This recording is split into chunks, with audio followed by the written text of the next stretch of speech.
In the Arizona territory, nothing is as it seems, and nobody is who they claim to be.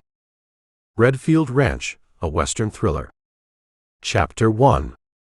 The dress fit the way a horse blanket fits a fence post. Jack Almer understood this. He had studied himself in the cracked mirror above the washstand at the Rancho Viejo boarding house for the better part of 10 minutes, turning left, turning right, pulling at the waist seam where the calico pulled back, and arriving at a conclusion that a reasonable man would have arrived at much sooner. He looked like something a theater company had thrown out of the wagon on a rough road. The bonnet didn't help.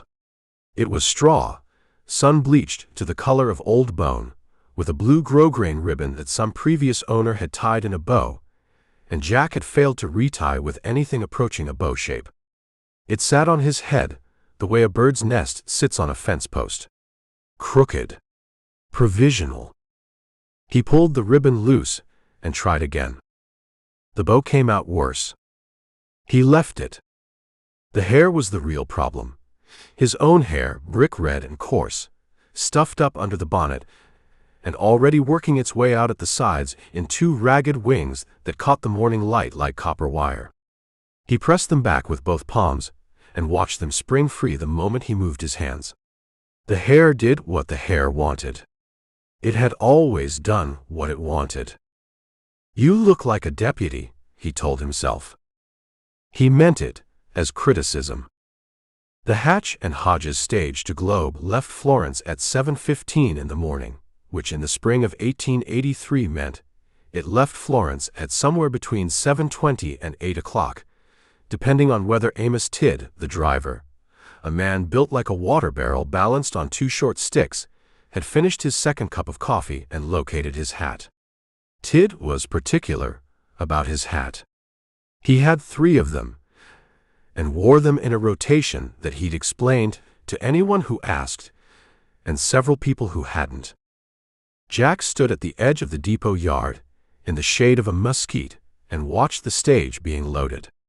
4 mules this morning, not 6, which meant Tidd expected the road to be dry and easy, which meant Tidd had not checked the sky to the southwest where a line of gray clouds sat low against the panels like a shelf somebody had hung wrong. The coach itself, a Concorde, red and yellow, the paint oxidized down to a deep brick on the upper panels, rocked on its thoroughbraces as the ostler threw a mail sack up to the boot. 2 leather trunks went up after it, lashed with rope by a station hand who looped the rope in a way that guaranteed one of the trunks would slide 6 inches left every time Tidd hit a rut, which on the Florence Globe Road meant every 100 yards or so. Jack watched all of this with the patience of a man who has nothing to do and nowhere to be, which is the patience that looks most natural and draws the least attention. He held a carpet bag in his left hand. The bag contained a change of shirt, a box of .44 cartridges, and 4 biscuits wrapped in a cotton cloth. His Colt rode in a holster buckled around his right thigh under the dress, which created a silhouette problem he had solved by keeping that hip turned slightly away from people and hoping. So far, nobody had noticed. Or if they had, they'd decided not to pursue it. The depot agent, a young Mexican kid, maybe 17, who handled the manifest with the gravity of a man signing treaties, looked up from his desk as Jack approached the window. "One passage to Globe," Jack said. He kept his voice in the lower register of what he thought a woman ought to sound like, which put it somewhere around a church deacon with a head cold. The kid looked at him. Jack looked back. "Ma'am," the kid said, and found his pen. "Clara Beaulieu," Jack said. 2 L's and an E. The kid wrote it down without checking, which told Jack the manifest was mostly for show. He slid $1.50 across the counter and received a ticket in return, a strip of yellow pasteboard with Florence Globe printed on it, and a number stamped in blue ink that meant nothing Jack could determine. He tucked it into the small bag he carried in his right hand. A lady's bag, beaded black, purchased at a dry goods store in Tucson, and smelling of whoever had owned it before, something powdery and vaguely floral that Jack had already grown tired of. He walked to the stage. 3 passengers already inside. Jack put his foot on the iron step, gripped the door frame with his left hand, and pulled himself up with the economy of motion of someone who has climbed in and out of coaches his whole life, which he had, though not usually in a dress. He settled onto the forward-facing bench, set the carpetbag between his feet, and arranged himself with his knees together and his hands in his lap, which is what he believed women did with their hands. The man across from him, 40, soft in the face, wearing a brown suit that had been a better suit in a previous decade, watched this arrangement with mild interest and then went back to the papers spread across his thighs. He had a salesman's case on the bench beside him, black leather, brass clasps packed so full the sides bowed. Hardware drummer Jack made him, or maybe dry goods. Something heavy. Beside the drummer, a Mexican woman in her 50s kept her eyes on the rosary she worked through her fingers, bead by bead, her lips moving without sound. She had good posture, and a black rebozo pulled over her hair, and the particular stillness of someone who has made her peace with the discomforts of coach travel and does not intend to complain about them. And then on the rear-facing bench, alone on that whole bench, pressed against the far window like he was trying to put as much coach between himself and the door as possible, sat a young man in a tan canvas duster and a cavalry hat that had been regulation once and now just aspired to it. 22, maybe 23. His boots were new. His holster was new. The badge on his vest, Jack caught the glint of it as the morning light cut through the side window, that was new too. Deputy U.S. Marshal. The badge said so. Jack looked at the badge for exactly as long as it would take a woman named Clara Beaulieu to register that a lawman was present and feel reassured by it, and then he looked out the window at the depot yard. His heartbeat did not change. The drummer looked up from his papers. "Burl Colfax," he said. "Hardware and agricultural implements, Prescott to Tucson Circuit." He said it the way a man says his name, who has said it 1,000 times in coaches and hotel lobbies, and has reduced it to the length of a reflex. "Clara Beaulieu," Jack said. "Traveling to Globe." "My sister's family." "Nice town, Globe." "Growing. I do a good business there." Colfax reshuffled his papers. "Copper's what it is. Copper brings people. People need hardware. You follow the copper, you never go hungry." He paused, as if expecting agreement or at least acknowledgement, and Jack gave him a small nod that could mean almost anything. The young marshal was watching Jack the way young men watch women they're not sure how to speak to. A quick side glance, then away, then back. Jack had seen this look before.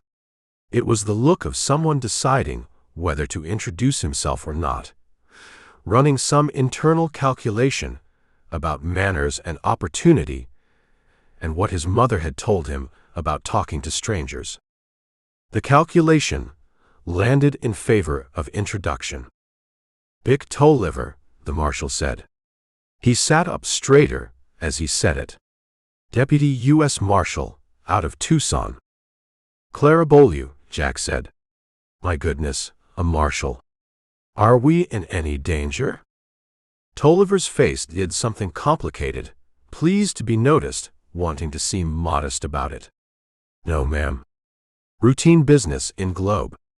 Papers for the land office, nothing exciting." He touched the brim of his cavalry hat. "Well," Jack said, "that's a comfort." Colfax had gone back to his papers. The Mexican widow's rosary moved through her fingers. Tolliver looked out the window. Outside, Tid climbed to the box with the agility of a man much lighter than he was, and called something to the ostler that the coach walls swallowed. The mules leaned into their traces. The stage rolled. Florence fell away behind them. The road south of town was wide and graded, caliche white in the morning sun, bordered on both sides by creosote and palo verde, and the occasional saguaro standing with its arms up like it was being robbed, which Jack had always thought was either ironic or appropriate, depending on how you looked at it. Colfax talked. He talked about the price of cast-iron stove hardware in Phoenix versus Prescott. He talked about a new line of barbed wire he was carrying samples of, which he believed was going to change the cattle business in a fundamental way. He talked about a hotel in Globe where the beef was very good and the beds were clean, or at least cleaner than the alternative. He had a voice like a pump handle, rhythmic, effortful, producing something useful at intervals that didn't quite justify the noise. Jack looked out the window and let the sound wash past him. The Gila River crossing came up after 40 minutes, the water low this time of year and the crossing easy, the mules walking through without much complaint. Jack watched the brown water slide under the wheels.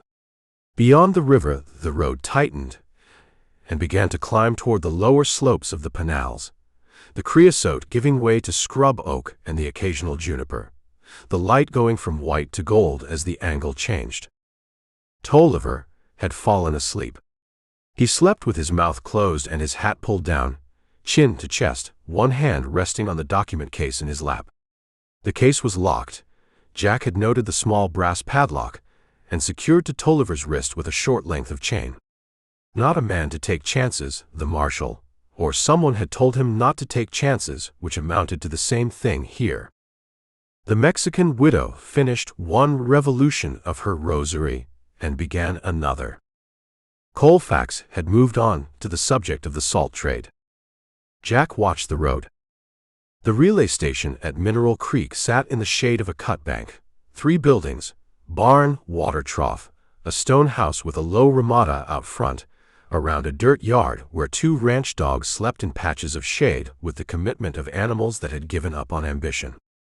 The ostler came out of the barn as Tid brought the stage in, and the 2 of them conducted a brief and largely wordless transaction involving the mule teams that Jack had no interest in. He stayed in the coach. Colfax climbed out, straightened his back with a sound like green wood splitting, and made for the water trough. The widow climbed out with considerably more grace and went toward the stone house, probably to find a necessary. Tolliver woke, registered where he was, and climbed out with his document case still chained to his wrist, blinking in the light. Jack was alone in the coach for approximately 4 minutes, which he used to reach under the dress and check the Colt, cylinder, hammer, the feel of it, and then replace it and sit back and arrange his hands in his lap again. 4 minutes was not enough time to do anything productive. It was just enough time to remind himself what was under the dress and what it was for. Tid called the all aboard. The passengers filed back. And then a new one. He came around the corner of the stone house, moving with the particular quality of motion that belongs to men whose center of gravity shifts with every step. A tall man, lank, in canvas trousers and a work shirt with the left sleeve torn at the elbow. He had a week's beard the color of creek mud, and eyes that tracked sideways before they tracked straight, which is the eye movement of a man who has spent considerable time looking for the nearest exit. He carried a canvas sack over one shoulder and a tin flask in his right hand that he was working on with a focus that suggested he knew it had a finite amount left and intended to make it count. He hauled himself up the step. He settled onto the rear-facing bench across from Jack. He looked at Jack. He looked at Jack the way a man looks at something in the middle distance that he needs to bring closer to determine what it is. Squinting, tilting his head left by about 10 degrees, the flask paused halfway to his mouth. Jack looked back with what he believed was a feminine expression of polite indifference. The man lowered the flask without drinking. "Dobie Pruitt," he said. "Ma'am." "Clara Beaulieu." Pruitt's gaze moved across Jack's face the way a surveyor's gaze moves across landscape, measuring, noting, not entirely satisfied with what it found. He took a drink from the flask. He wiped his mouth with the back of his wrist. "You been out in the sun some," he said. I beg your pardon. Your complexion. He gestured vaguely at his own face. Red. Like a man who works outside. I garden, Jack said. Must be some garden. Colfax looked up from his papers. Tolliver, who had sat back down on the forward bench beside the widow, pretended to be interested in the window. Pruitt took another drink. He studied the middle distance.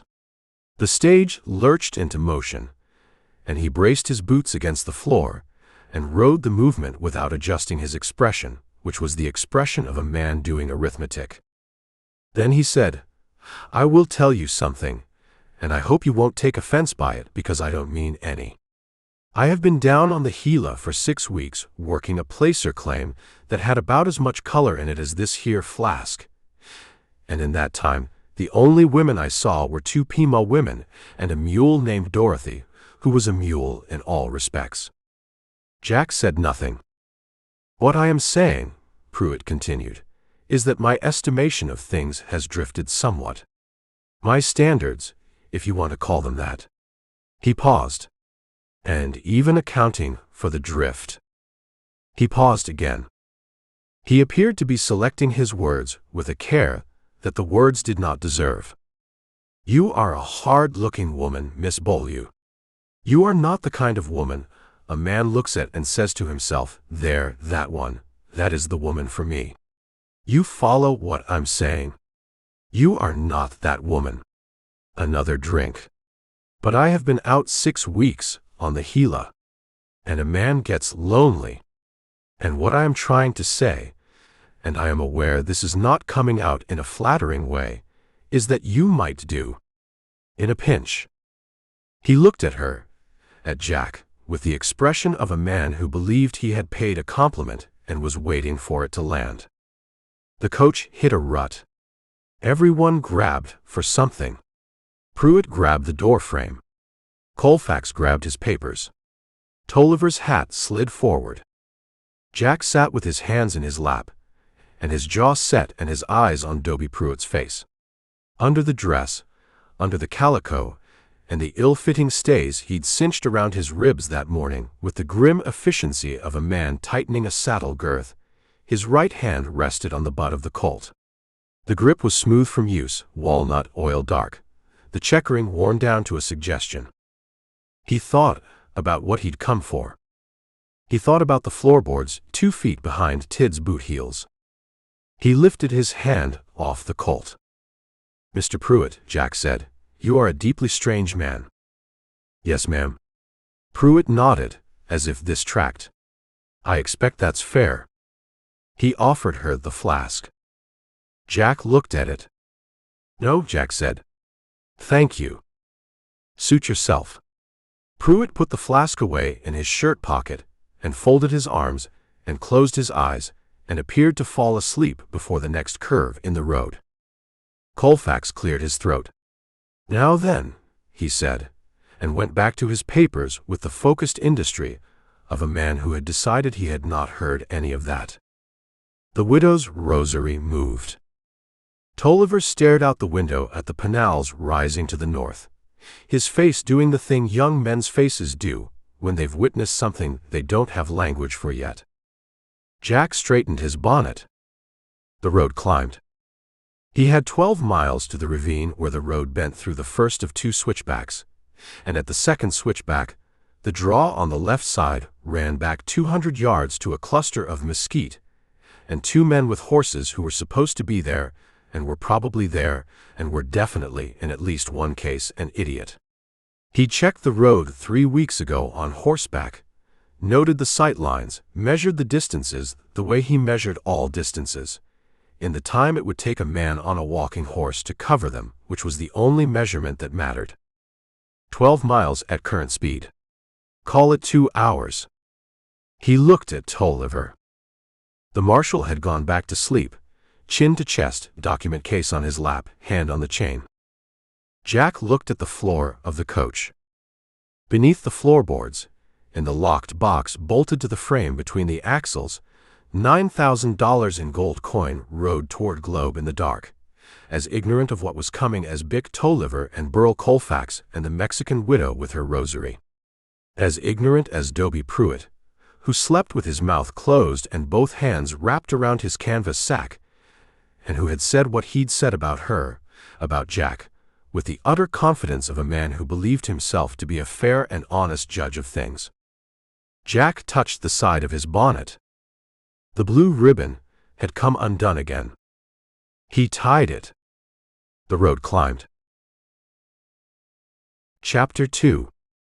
The second switchback came up the way Jack knew it would, the road bending hard left around a shoulder of rock the color of dried blood, the canyon wall rising on the uphill side to blot out the sky, the draw opening on the downhill side into a tangle of mesquite and desert willow that in spring threw shadows long enough to hide two horses and the men holding them. Jack had been watching the draw since the first switchback. Now, as Tid worked the mules through the curve, and the coach tilted and the leather thoroughbraces groaned under the weight, Jack saw what he was looking for. A red handkerchief. Or rather, what he did not see was a red handkerchief, which meant his associates. He used the word as a man uses a coat that no longer fits but hasn't yet thrown out, had not yet seen him signal. He had the handkerchief in the lady's beaded bag. He had planned to drop it from the window as the coach passed the draw, a clean and simple arrangement that required only that Tug and Peso be watching the road at the right moment, which was the only variable he'd been unable to fully control. He watched the draw. Nothing moved. The mesquite was still. The coach completed the curve, and the draw fell behind them. Jack rode the sway of the bench without holding on to anything, and looked at the floor between his feet, and worked through the arithmetic one more time. The road ran another quarter-mile before it straightened out onto a flat shelf of ground where Tid would push the mules back to a trot, and the grade would flatten, and any chance of a clean stop would be gone. He pulled the handkerchief from the bag. He leaned toward the window and let it fall. Tug Dunnigan saw the red cloth come out of the coach window. He saw it the way a man sees things when he has been staring at the same stretch of road for 2 hours, and his eyes have decided to simplify the world into moving and not moving. The cloth moved, and Tug stood up from his crouch behind the mesquite and said, "That's it." Peso looked up from the cigarette he was building. "Which one?" Peso said. "What do you mean, which one?" "Which coach?" Tug looked at the road. The Florence Globe stage was already past the draw, and pulling away up the shelf road, the dust from its wheels hanging in the still air like a curtain being drawn. On the lower road, coming up from the direction of Mineral Creek, at an unhurried walk, was a different coach entirely. Smaller, a mail hack, one horse, moving at the pace of a vehicle that had nowhere in particular to be. Tug looked at the Florence Globe stage. He looked at the mail hack. He looked at Peso. "The one on the road," Tug said. "The one that's right there." Peso licked the cigarette paper. "That one's headed the wrong way." "It's right there," Tug said. Jack said the road. "That's the road." Peso stood. He put the cigarette in his mouth and looked at the Florence Globe stage shrinking in the distance, and looked at the mail hack coming up the lower road, and did a calculation that a man with more patience would have done before leaving camp that morning. Jack said the Florence coach. "The big red and yellow one. That one up there." "I know what Jack said." "Then why are we looking at the mail hack?" "We're not looking at the mail hack." "You're looking at it." Tug pulled his bandana up over his face. He had a shotgun in his right hand, and his horse's reins in his left, and the horse was already reading something off him that it didn't like, shifting its weight and blowing through its nose. "Get on your horse," Tug said. "We're doing the one that's there." "Jack's going to kill you," Peso said. "Get on your horse, Peso." The mail hack driver was a man named Orville Fitch, 61 years old, who had been driving the Mineral Creek Circuit for 11 years without incident. He had a sawed-off greener on the seat beside him, and a practice of picking it up when he felt uneasy, which he did now, as two riders came out of the mesquite on the downhill side and moved onto the road in front of him. He picked up the greener. He set it across his thighs with both hands on it. One of the riders had a bandana over his face. The other one, the shorter one with the cigarette, apparently had not gotten around to that part of the preparation. "Hold up," the tall one said. Fitch stopped the horse. "Get down," the tall one said. Fitch looked at the greener in his lap. He looked at the two men on horses. He climbed down with the greener still in his hands and stood beside the hack and waited.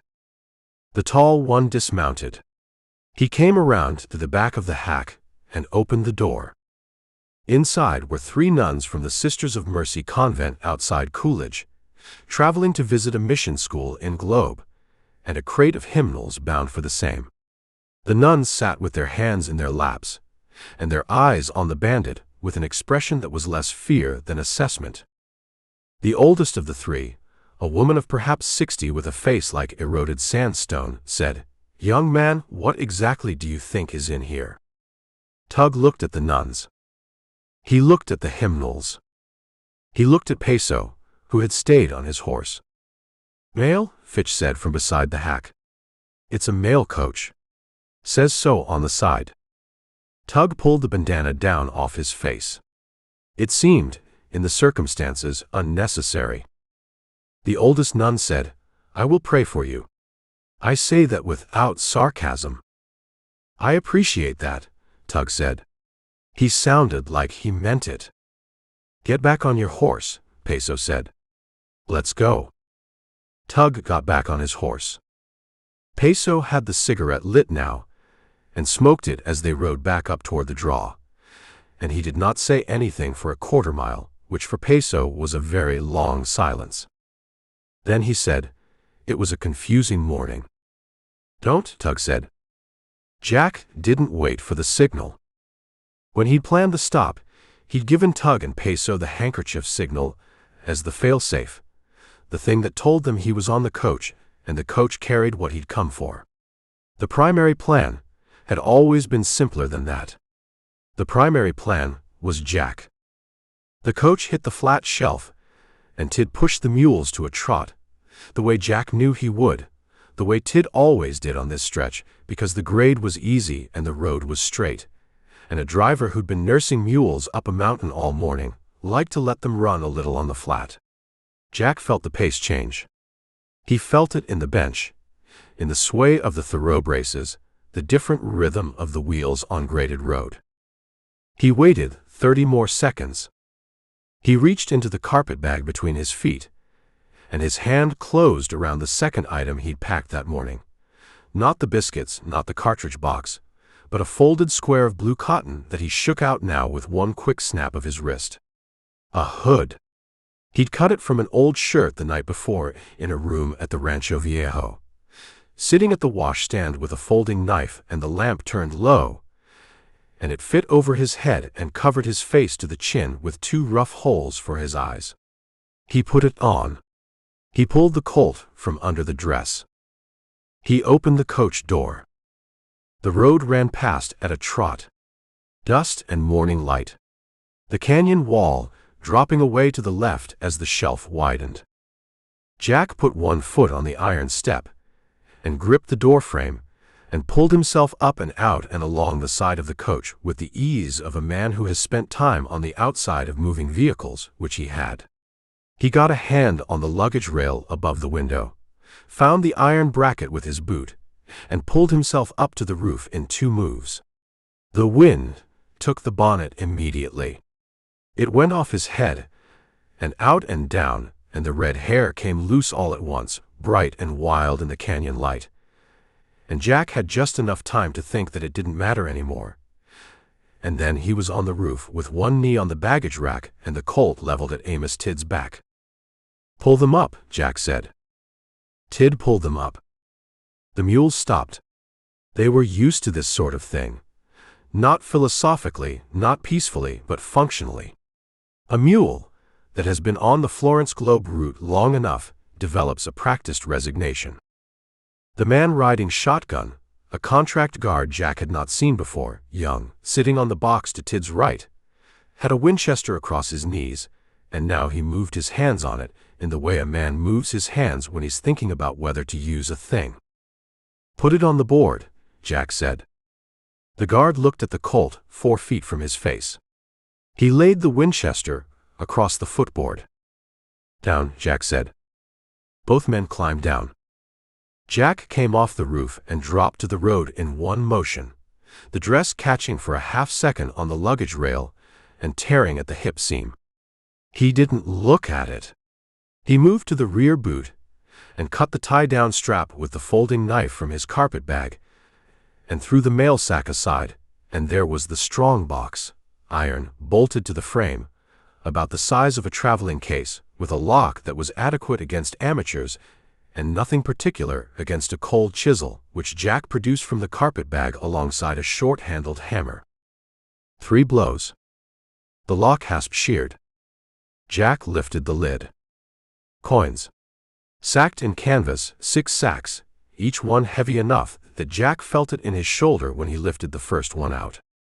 He stacked them on the road beside him. The whole operation, lid to road, took under 4 minutes, which he knew because he'd practiced it.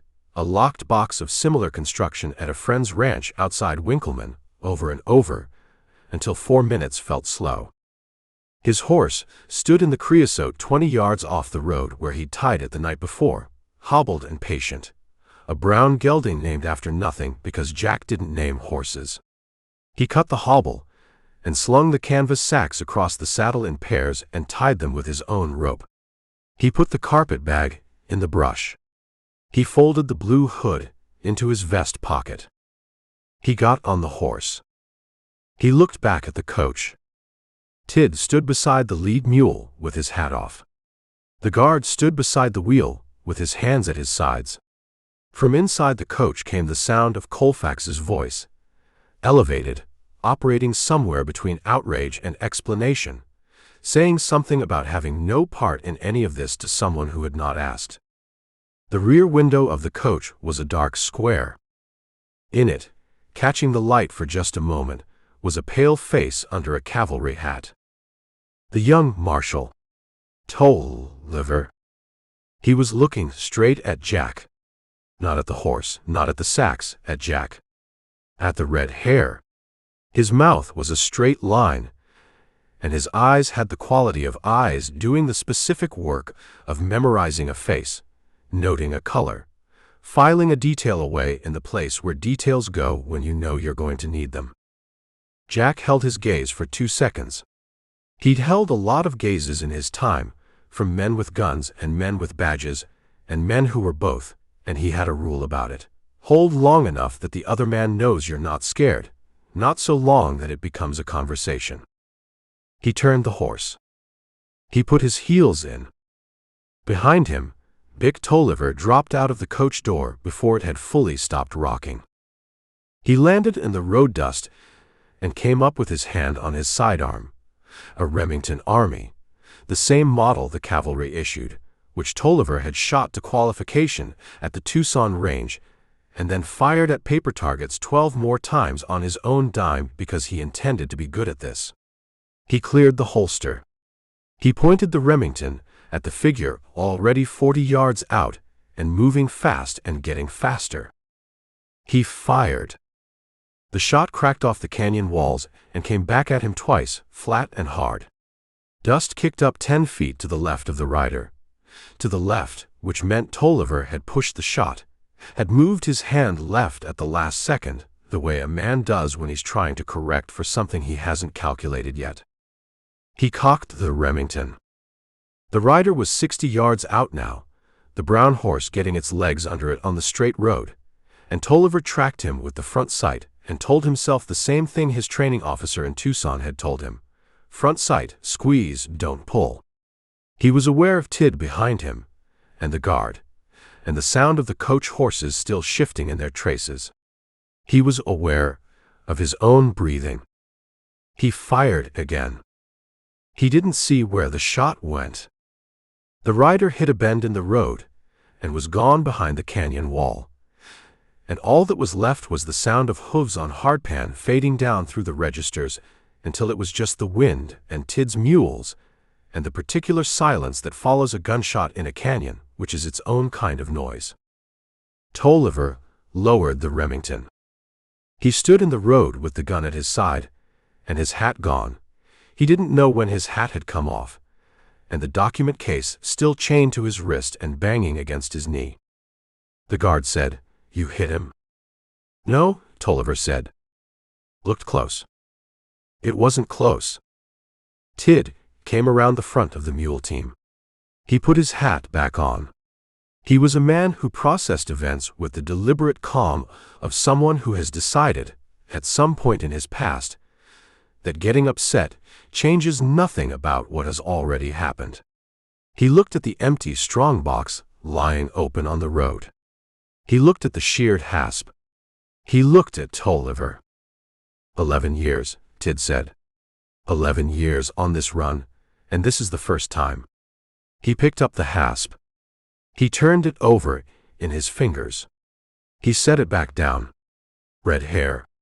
You see that? I saw it, Tolliver said. Big man. Tall, broad through the shoulder. Tid looked at the coach. He came off the roof. I didn't even hear him come up. From inside the coach came Colfax's voice again, working through a new phase of the same speech, now directed at the widow, who was responding in Spanish in a tone that suggested she had no interest in the subject. The coach door opened, and Dobie Pruitt stepped out onto the road with the measured caution of a man managing a delicate equilibrium, squinting in the sunlight.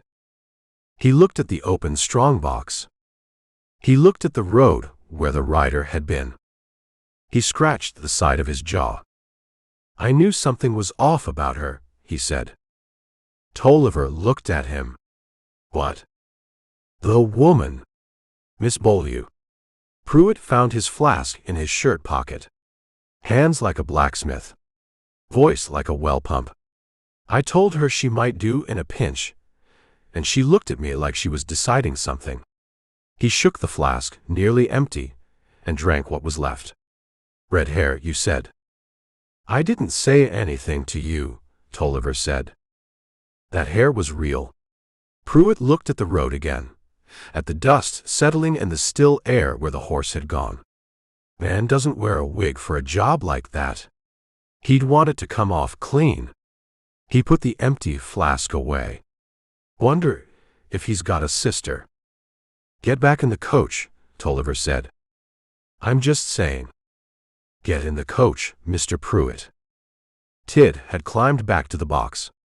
He gathered the reins and looked down at Tolliver with the expression of a man who needs a decision made. Globe's 8 miles. I can make it in an hour and a half. You want me to hold here? Tolliver looked at the strongbox one more time. He looked at the road. He thought about the chain on his wrist, and the document case banging against his knee, and the 8 miles to the land office where people were waiting for what was in the case. And none of that had changed because a man in a dress had walked out of his morning and taken $9,000. Go, Tolliver said. He got back in the coach. Pruitt was already inside, asleep before Tid got the mules moving. His mouth closed and his hands folded on his sack, and his face carrying the peaceful expression of a man who has decided that the morning, while unusual, does not require any further consideration from him. Tolliver sat across from him with the document case in his lap and the empty bench where Clara Beaulieu had been, and turned what he'd seen over in his mind the way you turn something in your hands when you don't have a name for it yet. Red hair. Broad through the shoulder. Off the roof before Tid had the mules stopped. 3 blows on a strongbox lock and then gone. The carpet bag was still in the road. He'd seen it in the brush. He'd go back for it. There'd be something in it. He didn't know what yet, but a man who planned that carefully made mistakes at the edges, in the things he didn't think mattered, in the bag he left behind, in the small details that looked like nothing and turned out to be the whole story. Or that's what Tolliver told himself. He'd been a deputy marshal for 4 months. He was working on the principle that some of what he'd been told was true. Chapter 3. "Tell me again about the hair," Bob Paul said. Tolliver told him again about the hair. Paul listened with his arms crossed and his hat on the desk in front of him, and the expression of a man who is not listening to what you're saying so much as listening to the parts between what you're saying. The gaps, the hesitations, the places where a witness tells you more by stopping than by going on. His office occupied the southeast corner of the Pinal County Sheriff's Building in Florence, a low adobe structure that trapped heat the way an oven traps heat, and the single window behind Paul's head admitted a bar of afternoon light that fell across the desk and cut the room in half. On the wall to Tolliver's left hung a corkboard dense with papers, wanted dodgers, letters, a hand-drawn map of the territory with routes marked in red pencil, a newspaper clipping from the Arizona Weekly Citizen that someone had folded to a specific item and pinned there 3 months ago.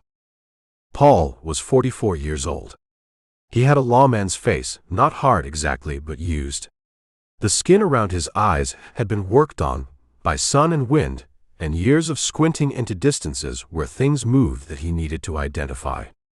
He wore his mustache trimmed and his vest buttoned and his badge on the left breast of the vest where a man's hand doesn't naturally go when he reaches across his own body. He'd thought about where to pin the badge once, early in his career, and had made a decision and kept it. "Red?" Paul said when Tolliver finished. "Not brown. Not auburn." "Red," Tolliver said, "like a new penny.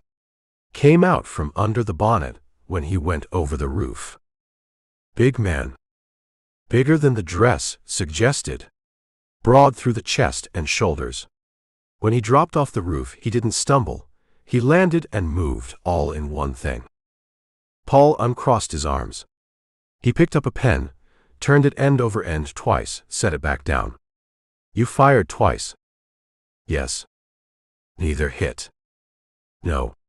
Tolliver let a pause sit there. He wasn't going to qualify it. He'd thought about qualifying it on the ride in, had assembled 2 or 3 reasonable explanations involving distance and the horse's movement and the angle of the road, and had discarded all of them on the grounds that Paul would know they were reasonable explanations and not reasons, and that Paul struck him as a man who could tell the difference. Paul looked at him.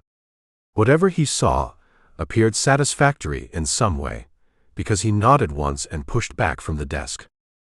He went to the cork board. He found the wanted dodger without searching. He knew where it was. He pulled it free and held it out to Tolliver. The paper was worn at the fold lines from being handled. The sketch in the upper right corner showed a man's face, square jaw, high forehead, the eyes wide set and level, looking at something to the right of the artist's shoulder with the focused patience of a man who is willing to wait for whatever he's looking at. Below the sketch, in block type, John Circa Almer, known as Red Jack. Various charges. A reward figure that had been crossed out, and a larger one written over it in ink. "This man has been working Arizona coaches for 2 years, Paul said. Yavapai, Maricopa, Pinal counties. 7 confirmed jobs, maybe 3 more, I can't confirm but fit the method." He tapped the dodger with one finger. "He scouts the coaches himself. Rides them sometimes. Knows the roads, knows the relay schedules, knows which runs carry coin and which carry paper." He paused.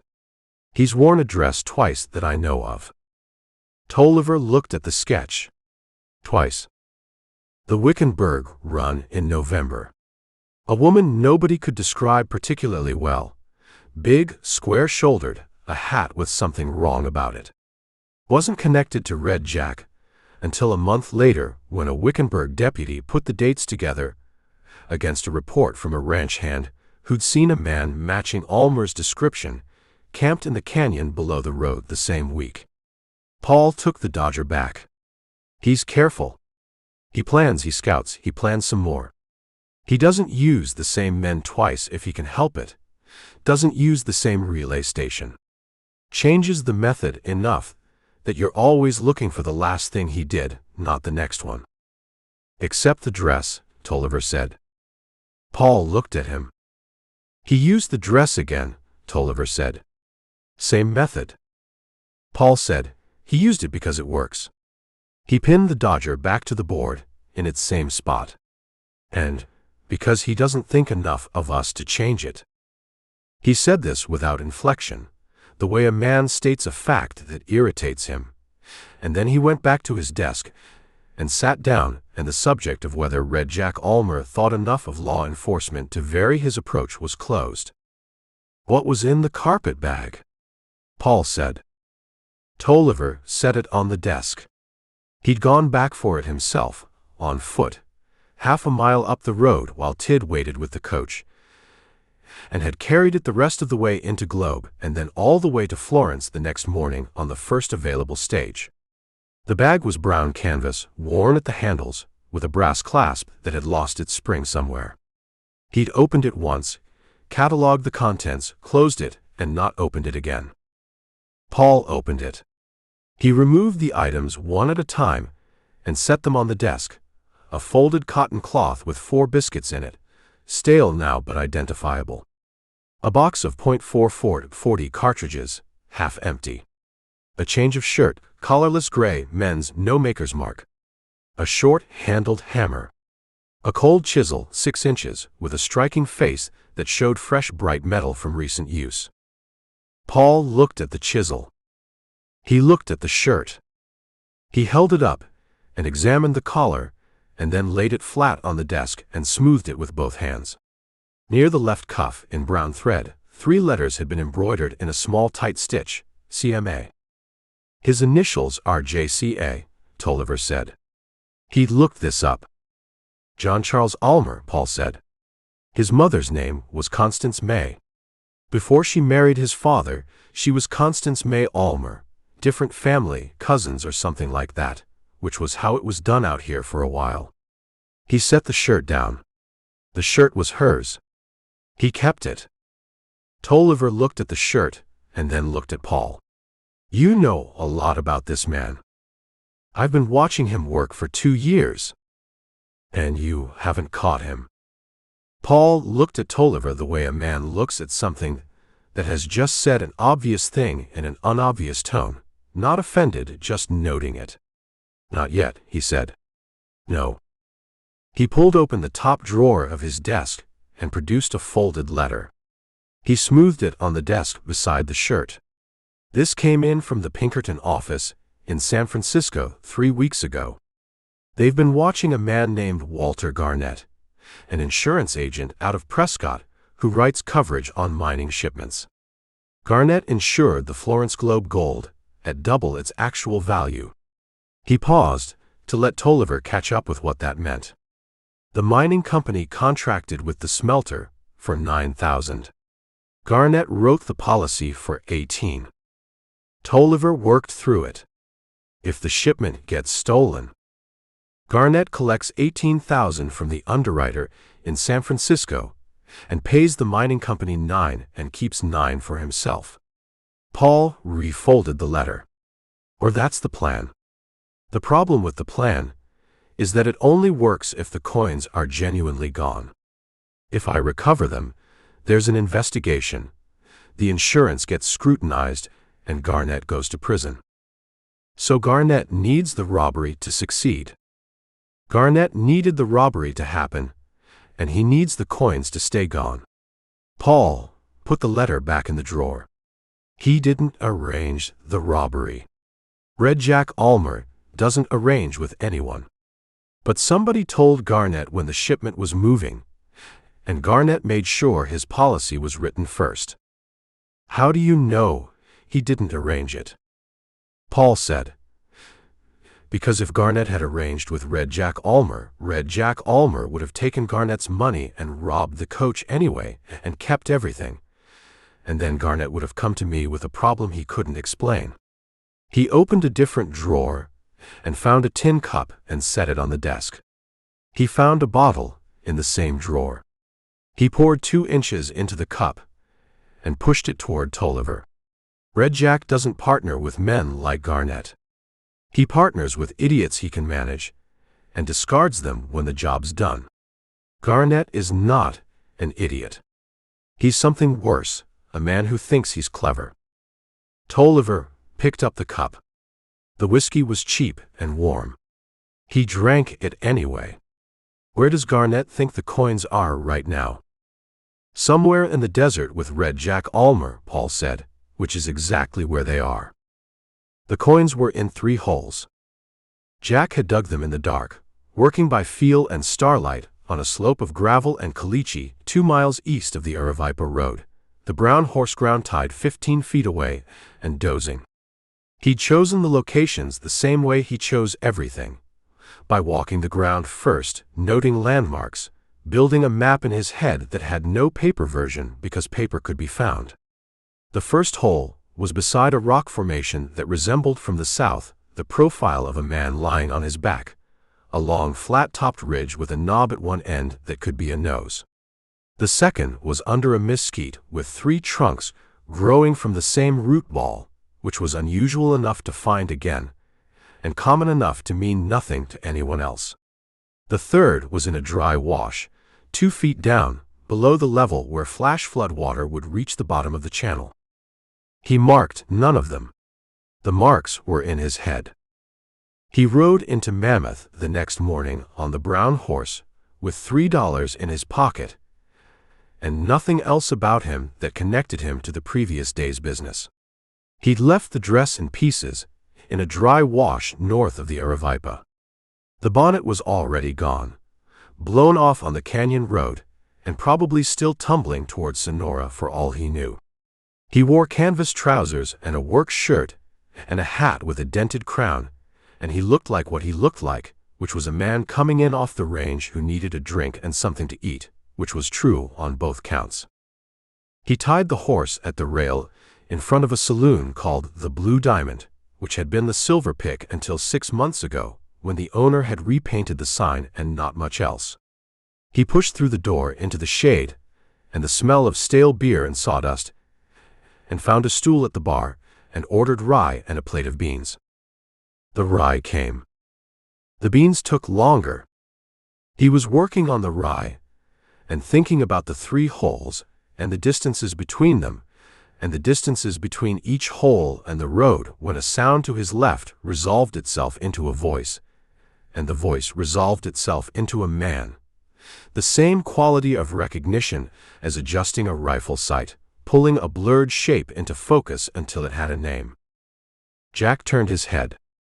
Dobie Pruitt sat at the far end of the bar on a stool that was lower than the others, which put him at an angle that required him to prop his chin on his hand to address the bartender at eye level. He had a glass of something amber in front of him that he was working on with the methodical patience of a man who has set a daily goal and intends to meet it. He was telling the bartender about the morning. He was telling it in detail. Big man, I'm telling you. Broad. Came right over the top of the coach, like he grew up on the outside of moving things. Red hair wild like copper wire caught in a fence. Pruitt took a drink. And here's what I keep coming back to. He looked back at the coach, right at the end. Sat on his horse and looked right at the marshal kid. Like he was giving him a good look on purpose. Like he wanted the kid to know his face. The bartender, a slope-shouldered man with the incurious expression of someone who has heard everything and found most of it unremarkable, wiped the bar in a slow circle. You were on this coach, the bartender said. I was on this coach. And you didn't do anything. I was unarmed, Pruitt said. And finishing my flask. You don't interrupt a man when he's finishing his flask. That's just manners. What about the woman? Pruitt pointed at the bartender. That's the other thing. There was a woman on the coach. Big raw-boned woman, rode all the way from Florence, name of Clara Beaulieu, and then the robbery happens and I look around and she's gone. Never got back on the coach. He considered his glass. I think she was in on it. The woman was in on it. She had big hands. And she looked at me like she was deciding something when I talked to her. Women don't look at me like that. Not that kind of woman. Jack turned back to the bar. He set his glass down and looked at his own reflection in the mirror behind the bottles. The red hair, the square jaw, the face that Amos Tidd was describing right now to Bob Paul in Florence, the face on the wanted paper at the Pinal County Sheriff's Office and 7 other offices and the Pinkerton Bureau in San Francisco. He picked up his glass. He turned back to Pruitt. Sounds like some morning, he said. Pruitt looked at him for the first time. He had the eyes of a man whose faculty for suspicion had been thoroughly marinated in whiskey over a period of years and had arrived at a condition of affable blindness. He looked at things, registered them as present, and moved on. He looked at Jack and registered a man at a bar with a glass of rye and a working face that had been in the sun. You hear about it? Pruitt said. Just now from you. Biggest gold haul on this road in years, they're saying. Pruitt shook his head with the solemn appreciation of a man contemplating craftsmanship in a field he doesn't practice. $9,000.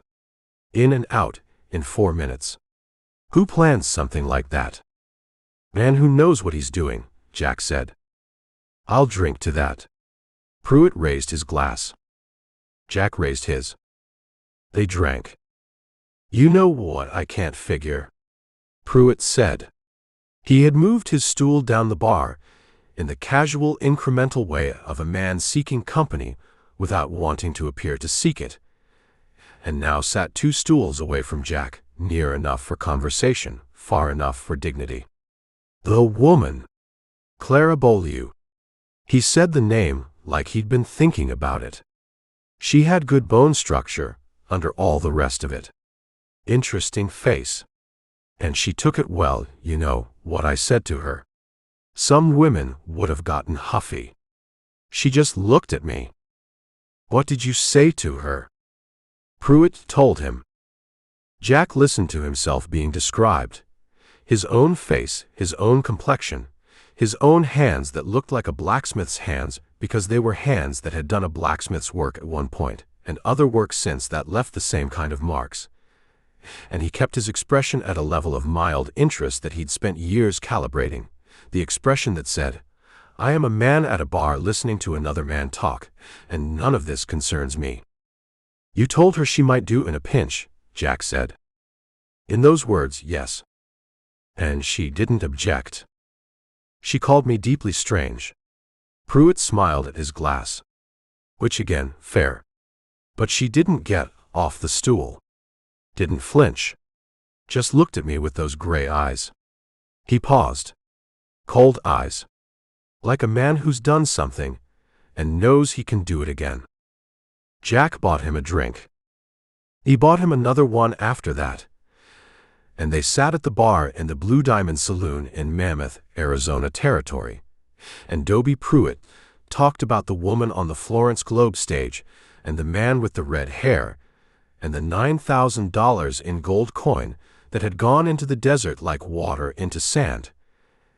And Jack listened to all of it with his elbows on the bar and his glass between his hands, and the particular quality of patience that belongs to men who know exactly what they're listening for. When Pruitt got to the part about the eyes again, cold, like a man who's done something, Jack set a coin on the bar and stood up. I got beans coming, he told the bartender. Kitchen's slow today. I'll be back. He walked to the door. At the door he stopped and looked back at the bar, Adobe Pruitt hunched over his glass with the focused dedication of a man who has given the afternoon a purpose, and at the bartender polishing the same spot on the bar he'd been polishing when Jack came in. Nobody looked at him.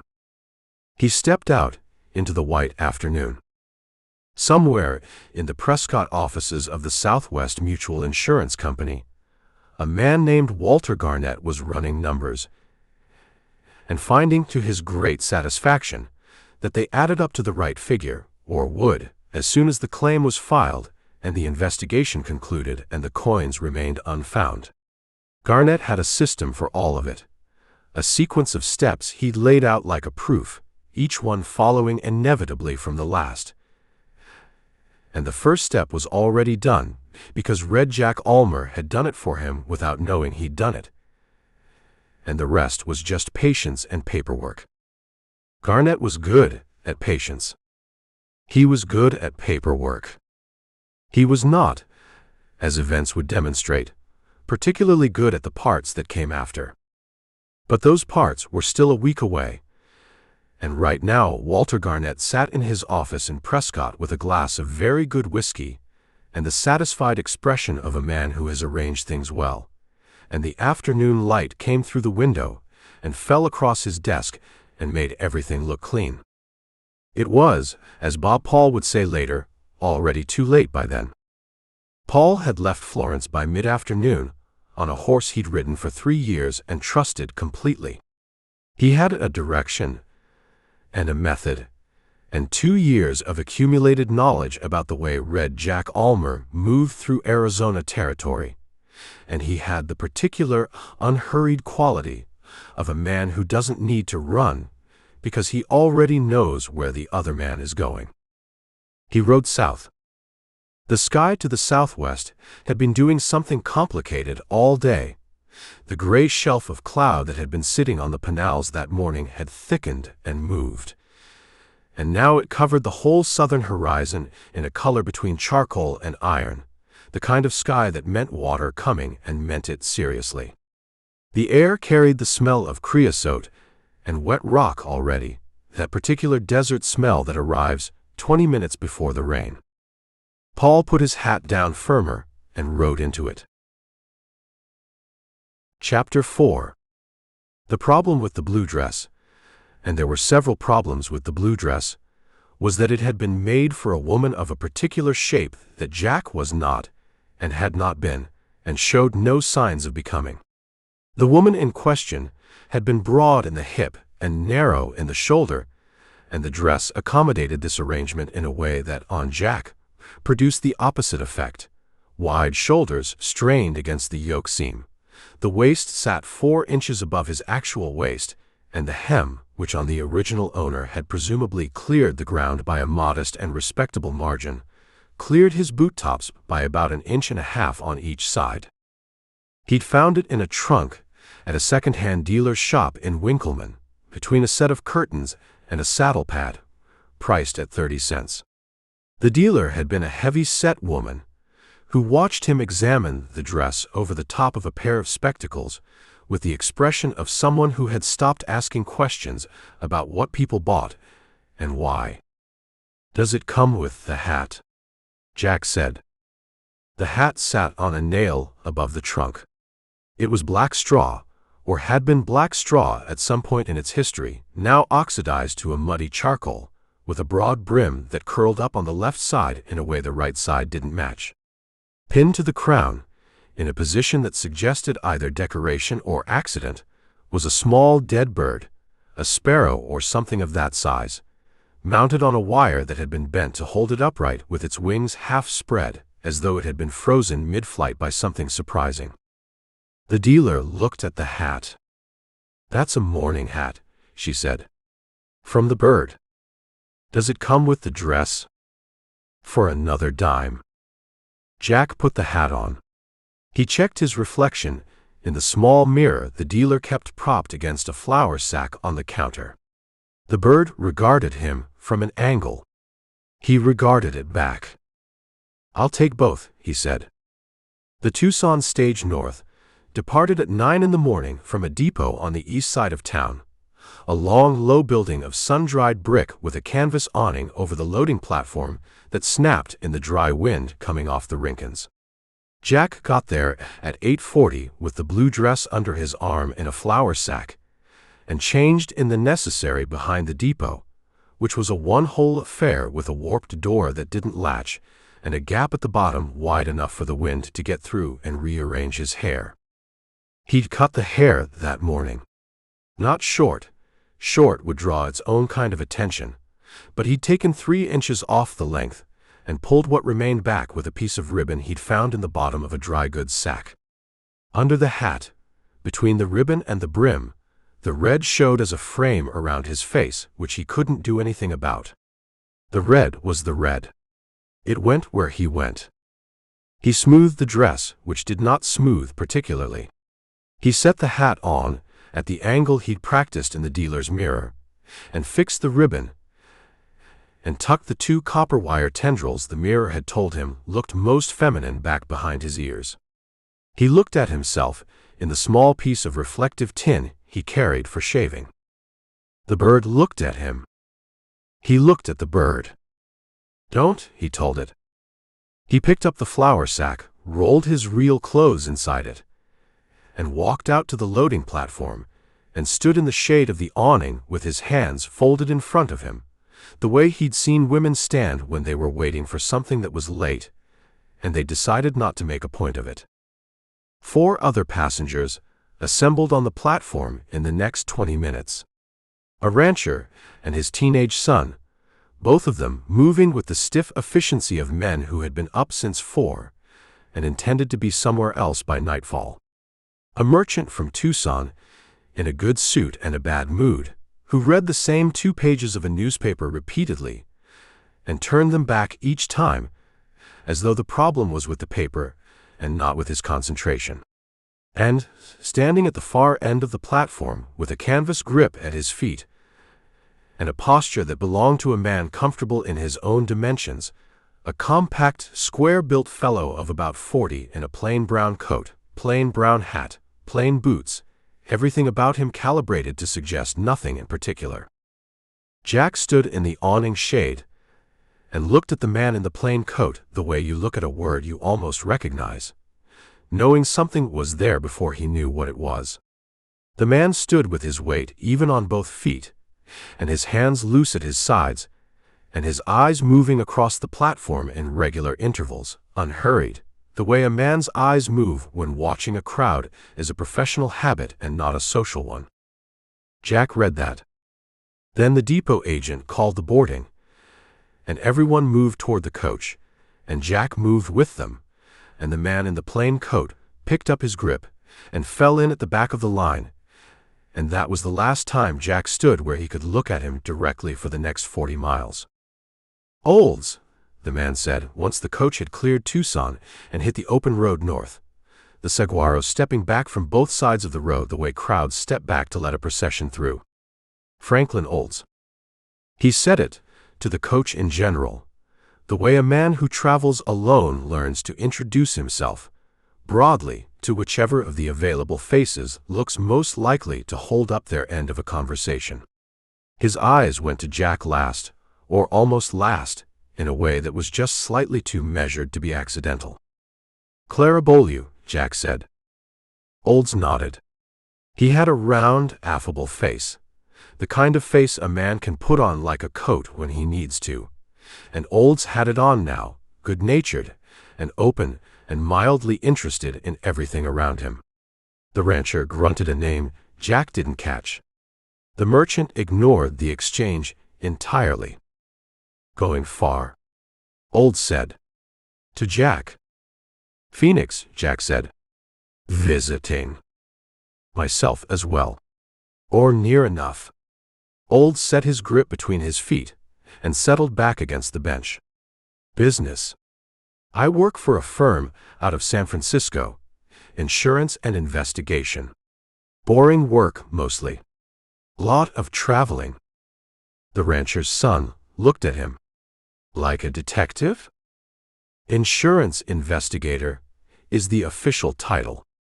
Olds smiled. It was a practiced smile, warm, modest, inviting further questions. We look into claims. Whether losses are what they're said to be. Whether the circumstances are what they appear. What kind of losses? The son said. All kinds.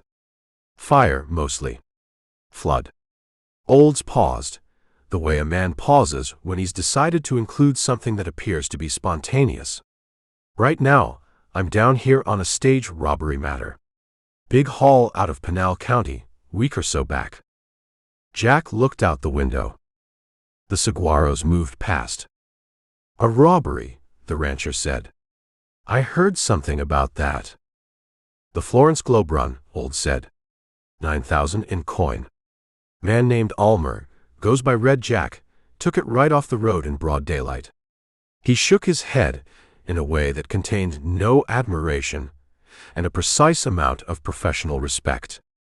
Clever operation. Scouted the run first, knew the schedules, knew what was in the box. We think he may have been on the coach itself before the robbery, riding as a passenger to confirm the shipment. Jack watched the saguaros. The son said he was on the coach. That's one theory. Old smoothed his coat lapel. The manifest showed a woman named Beaulieu on the passenger list. She never arrived in Globe. Nobody at the Florence depot recognized the name from previous trips. He paused. Descriptions a little vague. Big woman. Red-complexioned. Hands that one witness described as suggesting outdoor labor. The merchant looked up from his newspaper for the first time. He looked at Jack. He looked back at the newspaper. That's something, the rancher said. It's a working theory, Old said. Man like Almer has been at this long enough to have all kinds of tricks. He's patient, he's methodical, he doesn't make the same mistake twice. Another pause, calibrated. Makes him hard to run down. But not impossible. Nobody's impossible. He said this last part to no one in particular, or appeared to. His eyes moved around the coach in their regular interval, window, rancher, son, merchant, and landed on Jack for a half-second, neutral and unreadable, and moved on. Jack kept his hands in his lap. Under the dress, the Colt sat in the holster against his right thigh, the grip 3 inches from his fingers, and he did not move his hand toward it or away from it. He held the same position he'd held since Florence, and kept his face at the same level expression, and let Franklin Olds of the San Francisco insurance firm talk. And Olds talked.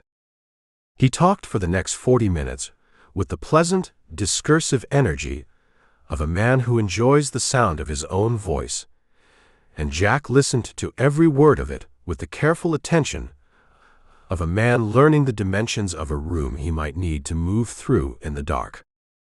Olds knew the 3-hole theory. Not the locations. He didn't have the locations. But he knew Jack's method of splitting a haul and cashing it separately, because there had been a job outside Wickenburg 2 years prior where a Wells Fargo agent had found 2 of 3 caches after the fact, and that pattern had gone into the file, and the file had made its way to San Francisco, and San Francisco had sent Olds south with the file and a budget for expenses and the instruction to locate John C. Almer before the Pinal County Sheriff did, because locating him second accomplished nothing for the firm. He knew about the dress. He knew about it in a way that suggested he'd been told and not seen, because he described it as a disguise strategy and used the word employed in connection with it, which is not how a man describes something he witnessed firsthand. He had the Wickenburg information and the manifest entry and the witness description from the Florence depot agent, the young Mexican kid who'd written Clara Beaulieu into the passenger book without looking up, and he'd assembled these into a theory that was accurate in its general shape and wrong in its most important particular. The most important particular being that Clara Beaulieu was, right now, sitting across from him on this coach with a dead bird on her hat. Jack understood this. He understood it The way you understand that a bridge is load-bearing when you're standing on it, not as a fact you've looked up but as a thing you feel in the soles of your feet. Olds believed the woman on the Florence Globe coach had been a Confederate, an accomplice who'd ridden ahead to confirm the gold and signaled the crew somehow, the red handkerchief maybe, though he didn't specify that, and then stepped off the coach before the stop. He did not believe a man had done it. He'd seen the manifest entry, read the witness accounts, and arrived at a theory that was logical and coherent and built on everything except the central fact, which was that John Almer had been in the dress himself, and that the reason no one had managed to produce a useful description of Clara Beaulieu was that there was no Clara Beaulieu to describe. Jack kept his face still. He had spent 2 years building the reputation that Olds was now carefully laying out for the benefit of a rancher and his son and a board merchant on a northbound stage, and there was something both satisfying and uncomfortable about hearing it summarized by a man who had done his homework and still gotten it sideways. Satisfying because the dress had worked. Uncomfortable because Olds was not a stupid man, and not a slow one, and he had 40 miles yet to talk, and Jack was sitting 4 feet away from him in a blue wool dress with a dead bird on his hat. The coach hit a rut. The bird bounced. "Lovely country," Jack said. Olds looked out the window. "Beautiful," he said. "Harsh, but beautiful. I'm from Ohio, originally. I always forget how big the sky is out here." "It takes getting used to," Jack said. "You've lived here long." "All my life," Jack said. Olds smiled. "It shows. You carry yourself like someone who knows the ground." Jack said, "A woman has to, out here." Olds nodded as though this were wisdom, which, coming from Jack, it was, though not in the way Olds understood it. The rancher's son was asleep. The rancher had his hat over his face. The merchant had folded his newspaper and was staring at the roof of the coach with the expression of a man reviewing a decision he'd made that morning and finding it wanting. Outside, the road stretched north through the desert, and the mountains stood blue and far on every horizon, and the sky above them was the particular hard blue of an Arizona spring that has decided to be summer early. Jack watched it all go past and thought about the 3 holes in the ground east of the Aravipa Road and the distances between them, and what Franklin Olds knew and what he didn't know, and what the difference between those 2 things was worth. It was worth a great deal. It was worth everything, actually, and it would stay worth everything right up until the moment it stopped being worth anything at all. Tug Dunnigan found Jack 3 days later at a sheep camp on the San Pedro, which was not the kind of place Jack usually went, but was the kind of place Jack went when he needed to not be found by people who were looking, because nobody looking for Red Jack Almer looked at sheep camps. Tug came in at dusk on a horse that had been pushed hard and showed it, sweat dark on the neck and shoulders blowing through its nose. He dropped off the horse without tying it, and it stood where it stopped, too tired to go anywhere.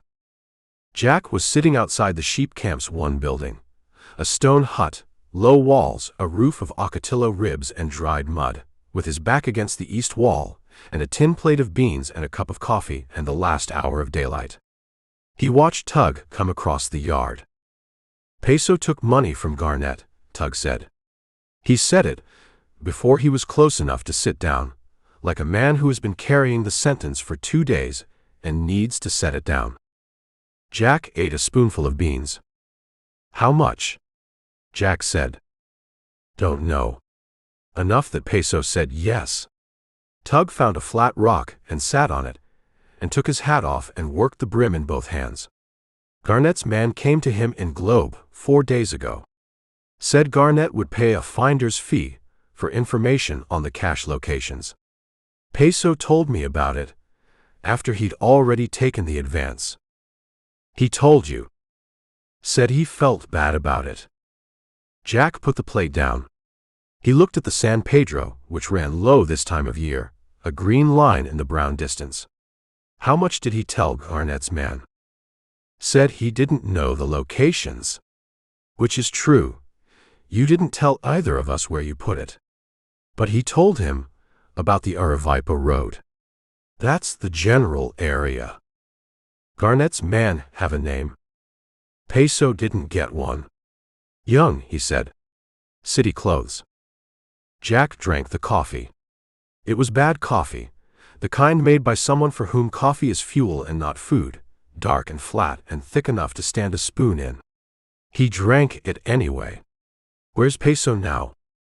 Globe, last I knew. And you're here to tell me about this? Yes. Out of loyalty. Tug put his hat back on. He looked at something in the middle distance that was not the San Pedro and not Jack. Out of a general sense of, he started and then stopped and tried again. I wanted you to know. All right. And also, Tug said, I wanted to ask, is there a reward out on Peso? From you or from anyone? Jack looked at him. Tug looked back with the expression of a man who recognizes that the question may have undercut the previous sentiment, but has asked it anyway, on the grounds that it was worth knowing. Not from me, Jack said. Pinkerton? Wells Fargo. I don't know what Peso's wanted for, on his own account. Might be something, Tug said, thinking about it. He had that business in Yuma. Go look it up. Tug stood. He found his horse, which had drifted 10 feet to nose at a patch of grama grass, and gathered the reins. What are you going to do about Garnett? Move the coins, Jack said. All 3 caches. Tonight. Tug looked at the darkening sky. He looked at Jack with the particular expression he got when Jack said things that were clearly necessary and clearly unpleasant in equal measure. Tonight's a long ride. Yes, Jack said.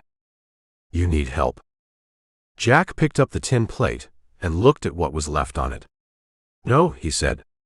I need you to go back to Globe and not tell anyone you were here.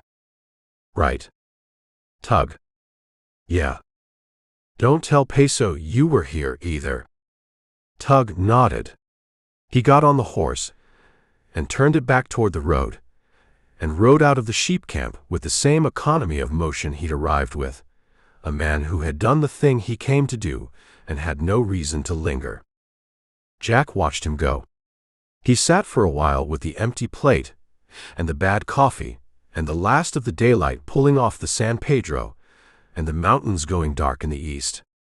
A coyote ran the ridge a half-mile away, high and fast, and he watched it until it dropped over the far side and the ridge was empty.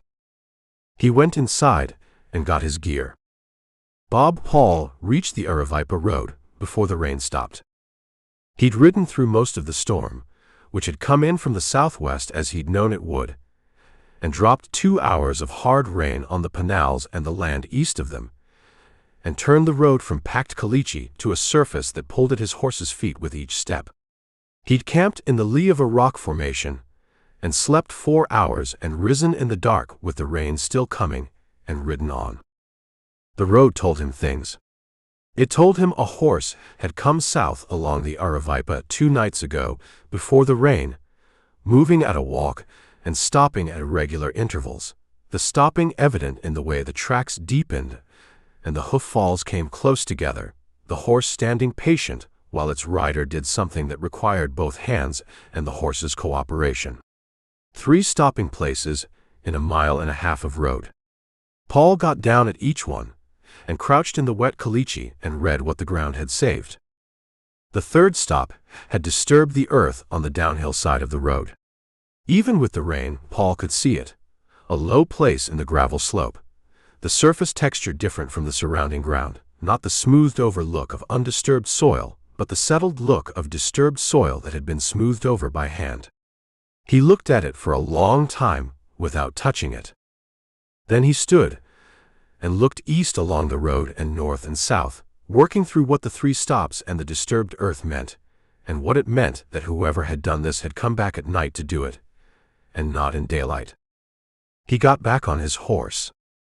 He rode east. There was a sheep camp on the San Pedro that he knew about. He'd passed through it 2 years ago, on a different matter, and had spoken to the man who ran it, a taciturn Basque named Irigoyen, who kept his own business and no one else's, and whose camp, as a result, attracted a certain type of traveler who also preferred to keep his business. Paul thought about Red Jack Almer, and where a man goes when he needs to move fast and sleep somewhere that nobody looks. He put his horse to a trot and rode through the wet morning toward the San Pedro with the particular unhurried sense of purpose that comes from not needing to hurry because you already know where you're going. And the only question left is whether the man you're looking for is still there when you arrive. He thought he probably was. He thought he probably wasn't. The thing about Red Jack Almer, Paul had come to understand over 2 years of watching the man work, was that he moved when he had a reason and went still when he didn't. And the hardest part of running him down wasn't finding where he'd been. That was just reading ground and talking to people. It was arriving at the place he was going before he'd already left it. The rain had stopped. The sky to the east had gone from iron to pewter to a pale washed-out blue, and the creosote on both sides of the road steamed faintly in the morning sun. Paul's horse moved under him with the long swinging stride of an animal that had been well rested and well fed and knew the difference. The San Pedro came up through the trees. Paul crossed the ford and came up the far bank and saw the sheep camp ahead, stone hut, ocotillo roof, a pen of sheep beyond it, and in front of the hut, sitting with his back against the east wall with an empty tin plate beside him and his hat on his knee, a compact, square-built man in a plain brown coat who looked up at the sound of the horse. The man was not Red Jack Almer. He was Franklin Olds, of the Southwest Mutual Insurance Company, who had arrived at the sheep camp 40 minutes before Paul, and was sitting in front of it with his hat on his knee, and an expression that suggested he had expected to find something here and had found it, but not quite in the form he'd anticipated. Paul brought the horse up and stopped. Olds looked at him. "Sheriff Paul," he said. "Mr. Olds." Paul looked at the empty plate beside him. "He was here last night, I think." Irigoyen won't say. Paul looked at the stone hut. He looked at the sheep pen. He looked at the ground in front of the hut, which showed the marks of a horse standing for some time, the shoes sinking into the soft ground near the water trough, and beside those marks, overlapping them, the marks of another horse. The same horse, Paul read it, but shod differently, the left rear shoe replaced since the first set of prints, the nails driven at a slightly different angle. He changed the shoes. Paul sat on his horse and looked at the changed shoe prints leading away from the water trough toward the road east, and felt, not for the first time, the specific frustration of being one step behind a man who had been thinking about the steps you'd take before you decided to take them. "He's already moved the coins," Paul said. "I assume so," Olds said. "You were on the Tucson stage north, day before yesterday." "I was." "Anything of note?" Olds considered this with the careful expression of a man reviewing a conversation he'd been part of and finding certain details newly interesting. "A woman," he said. "Big, red-complexioned. Hat with a dead bird pinned to it." He paused. "She said she'd lived in Arizona all her life. Carried herself like someone who knew the ground." Paul looked at him. Olds looked back. The morning was very quiet. The sheep moved in their pen with the soft, shuffling sound of animals that have no particular agenda. "The hands," Paul said. "Big," Olds said. He said it the way a man says something he should have said 4 days ago. Like a man's hands. Chapter 5.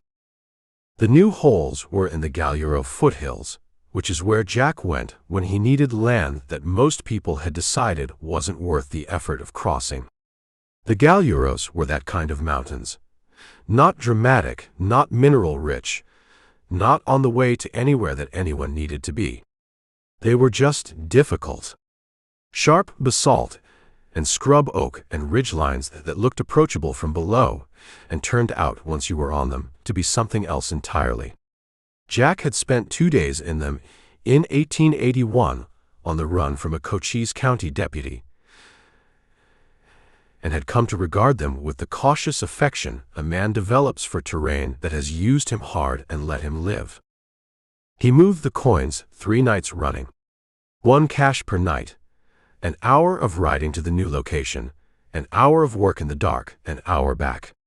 He used a short-handled entrenching tool he'd bought from an army surplus dealer in Benson.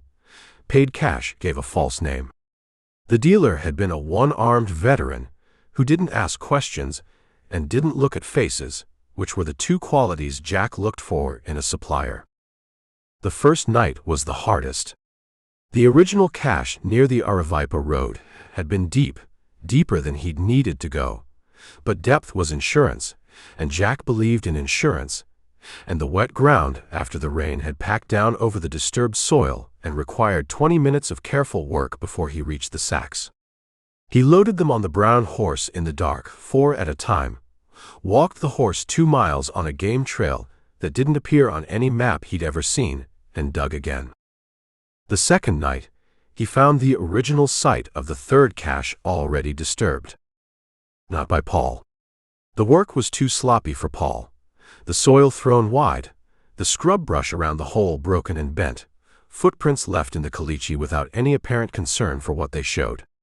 Peso had led Garnett's man to the road, and Garnett's man had done the work himself or hired someone to do it, and they'd opened the hole and found it empty and left all the evidence of their finding right there in the ground, like a letter with no recipient. Jack crouched beside the empty hole and read what it told him. 2 men, boot prints both of them, neither one working carefully. They'd used a pick on one side of the hole. The edge had that hacked quality that a pick leaves, not the clean cut of a spade. They'd been here within the last day, maybe 2. The soil they'd displaced hadn't fully dried. He stood and looked at the dark ground around him. Garnett's people knew the general area. They didn't know the other 2 caches, which were a mile north and a mile east respectively. But general area was close enough to make him move faster, which was the thing he most needed not to do. He moved the 2nd cache that night. The 3rd, the following night. When he was done, he had $9,000 in gold coin in 3 new holes in the Galuro foothills with the locations in his head and nowhere else. And he had a horse with new shoes and 2 days' food in his saddlebags, and 4 days of accumulated tiredness that sat in his shoulders and behind his eyes like something that had taken up residence. He made camp on a ridge overlooking the San Pedro Valley and slept 6 hours without dreaming, and woke to a clear morning and a view of 50 miles of territory laid out below him like a map of all the ways things could go wrong. He looked at it for a while. Then he built a small fire and made coffee that was better than the coffee at the sheep camp, and ate the last of his food, and thought about what came next. What came next, as it happened, was 2 men on horses on the Aravaipa Canyon Road. Jack saw them before they saw him. He was coming down off the ridge on the game trail, moving south toward the valley floor at a walk, the brown horse picking its way through loose shale with the careful attention of an animal that has learned that Jack will not push it faster than it can go safely, which was one of the reasons Jack had kept this horse longer than he usually kept horses. He came around a shoulder of rock with the sun at his back and the road below him at a quarter mile, and saw the 2 men at 300 yards, sitting their horses in the middle of the road, and looking up at the ridgeline. Looking at the ridgeline the way men look when they're waiting for someone to come down it. Jack stopped the horse. He stayed in the shadow of the rock and let his eyes work. 2 men, both armed. He could see the rifle scabbards from here, 1 on each horse. City boots on the near man, which you could read even at 300 yards if you knew what to look for. The heel height was wrong for a man who spent his days in stirrups, the toe too pointed, the whole boot shaped for a floor and not a stirrup. The far man sat his horse better, but held his reins with both hands, which was the posture of a man on a horse he didn't fully trust or didn't fully know. Hired, then. And recently. Jack looked at the road north and south.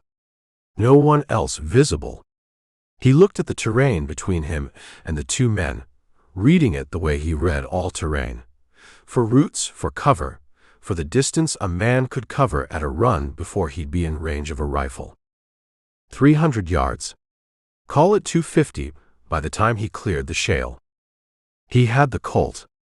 He didn't have a rifle. He thought about this. Then he turned the brown horse and went back the way he'd come, up through the shale and over the ridge and down the far side into a drainage that ran northeast toward the canyon proper. He knew this country well enough. He'd ridden it twice, once before the Florence job during scouting, once afterward during the first night of moving the coins, and he had it mapped the way he mapped all ground he used, not perfectly, but well enough. The drainage ran 1.5 miles and came out on the canyon road 200 yards above a bend. Jack came out on the road at a trot and pushed the horse to a lope and put distance between himself and the bend before the 2 men could have worked around the ridgeline far enough to have a sight line. He heard them behind him when he was 1/2 mile clear. Not hoofbeats, voices. One of them calling to the other, the sound coming up the canyon and arriving flat and directionless the way canyon acoustics make all sound arrive, stripped of the information that tells you exactly where a thing is. He didn't look back. Looking back at a lope on a road with shale shoulders costs you a 1/2 second of attention you can't spare, and the horse knew the direction. He put his heels in. The horse went to a run. They came around the bend behind him at a run too, both of them, and the near man, City Boots, had his rifle out and across his saddle, which told Jack he'd done this before, or thought he had. And the shot that came was wide left and low, the sound of it arriving a 1/2 second after the dirt kicked up 20 feet ahead of Jack on the road's left edge. Jack pulled the horse right, off the road and into the creosote, and the second shot went where the road had been. He ran the horse through the creosote for 50 yards and cut back to the road and looked back. The 2 men had stopped at the bend. The near man was working his rifle's lever action with the particular deliberate motion of someone managing a malfunction, the case not having ejected clean, and the far man sat his horse with both hands on the reins and watched Jack go with an expression Jack was too distant to read but could imagine. He kept the horse at a run for another 1/4 mile, and then brought it back to a lope, and then a trot and let it breathe.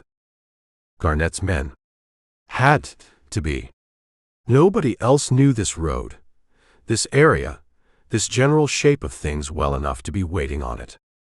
He thought about Peso. He thought about what Peso had been paid, and what Peso had given for the money, and what that transaction had set in motion, which was now 2 hired guns on a road he needed to use, and a Pinkerton agent and a sheriff both reading horse tracks in the mud at the sheep camp on the San Pedro, and a dead cache hole near the Urivipa that showed exactly how close all of it was getting. The territory was contracting. He felt it the way you feel a room getting smaller, not in any one thing, but in the accumulation of things, the weight of several separate situations all resolving toward the same point at roughly the same time. He needed to move the coins one more time. North. Somewhere that Garnett's geography didn't reach, and Paul's tracking hadn't yet arrived. He needed a day. He wasn't sure he had a day. Bick Tolliver had been following the changed horseshoe prints for 6 hours when the tracks turned north into the Galleros, and he sat his horse at the base of the first ridge and looked up at the terrain above him and made a decision he would describe later, to no one in particular, as probably correct. He'd been tracking alone. Paul had gone west after the sheep camp, toward Mammoth, following a different thread, something about the insurance man Garnett, or someone connected to Garnett, a source in Globe who'd sent a message.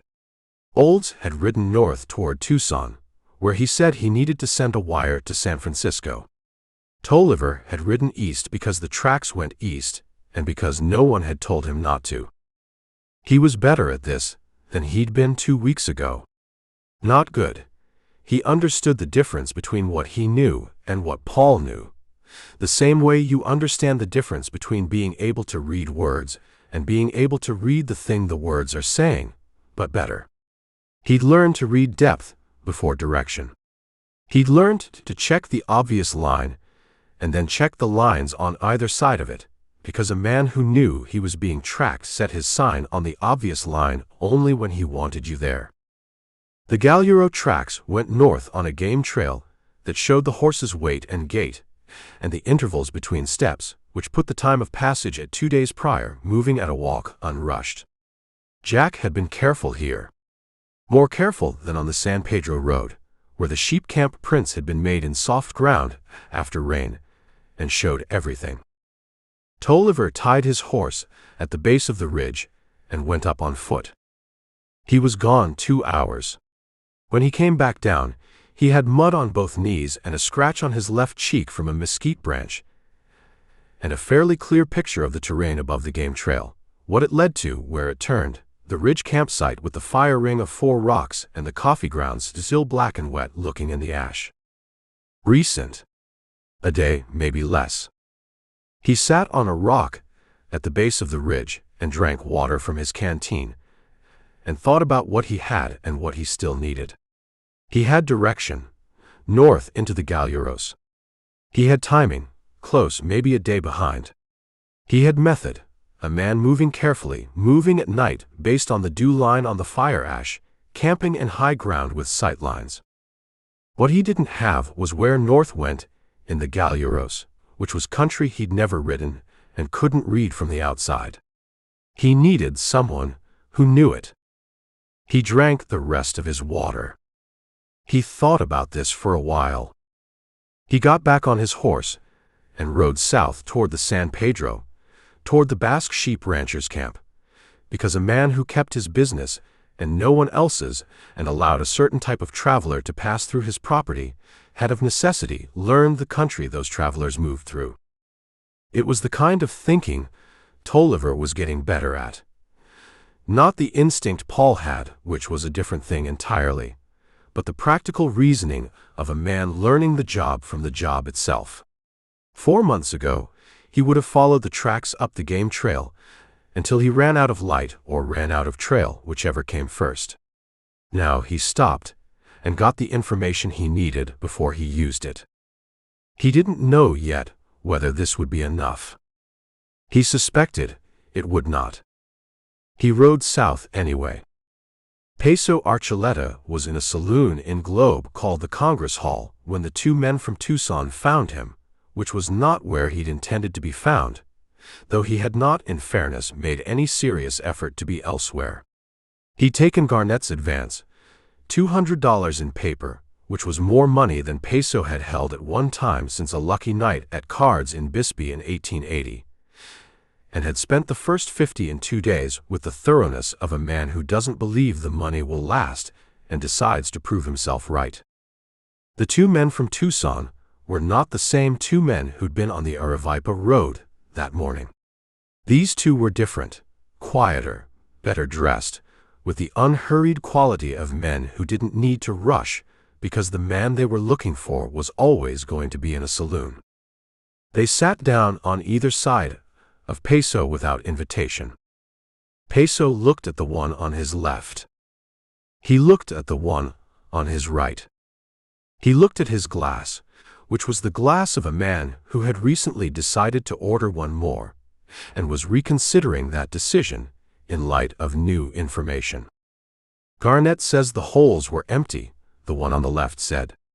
He had a flat, patient voice, the voice of a man delivering information and not opinions. "I told him the Aravaipa road," Peso said. "That's what I knew. I told him what I knew. He moved them." "I know he moved them. Jack moves everything. That's what Jack does." "Garnett wants to know where they are now." Peso looked at his glass. He picked it up and drank the rest of it and set it down with the careful precision of a man buying himself a moment. "I don't know where they are now. I don't know where they were before, not exactly. I gave Garnett what I had. Garnett thinks you have more. Garnett is wrong." Peso said this with the flat conviction of a man stating a true thing, which had the disadvantage of sounding exactly like the flat conviction of a man stating a false thing, and he could see from the expressions of the two men beside him that they had noted this disadvantage. "Where's Dunnigan?" the one on the right said. "I don't know." "Where would you look?"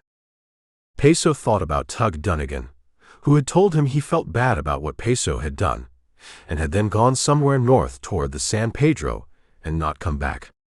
He thought about what Tug would do now, which was what Tug always did when things got complicated: find some unremarkable corner of the territory to be unremarkable in.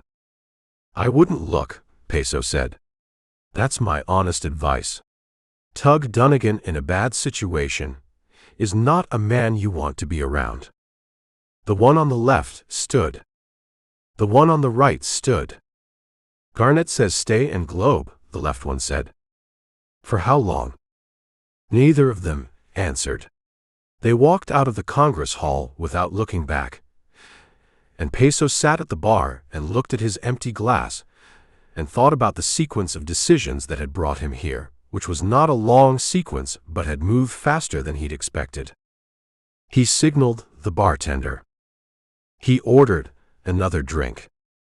He thought about Tug's parting advice, which had been delivered with the somber simplicity of a man who has been burned once and intends to share the lesson.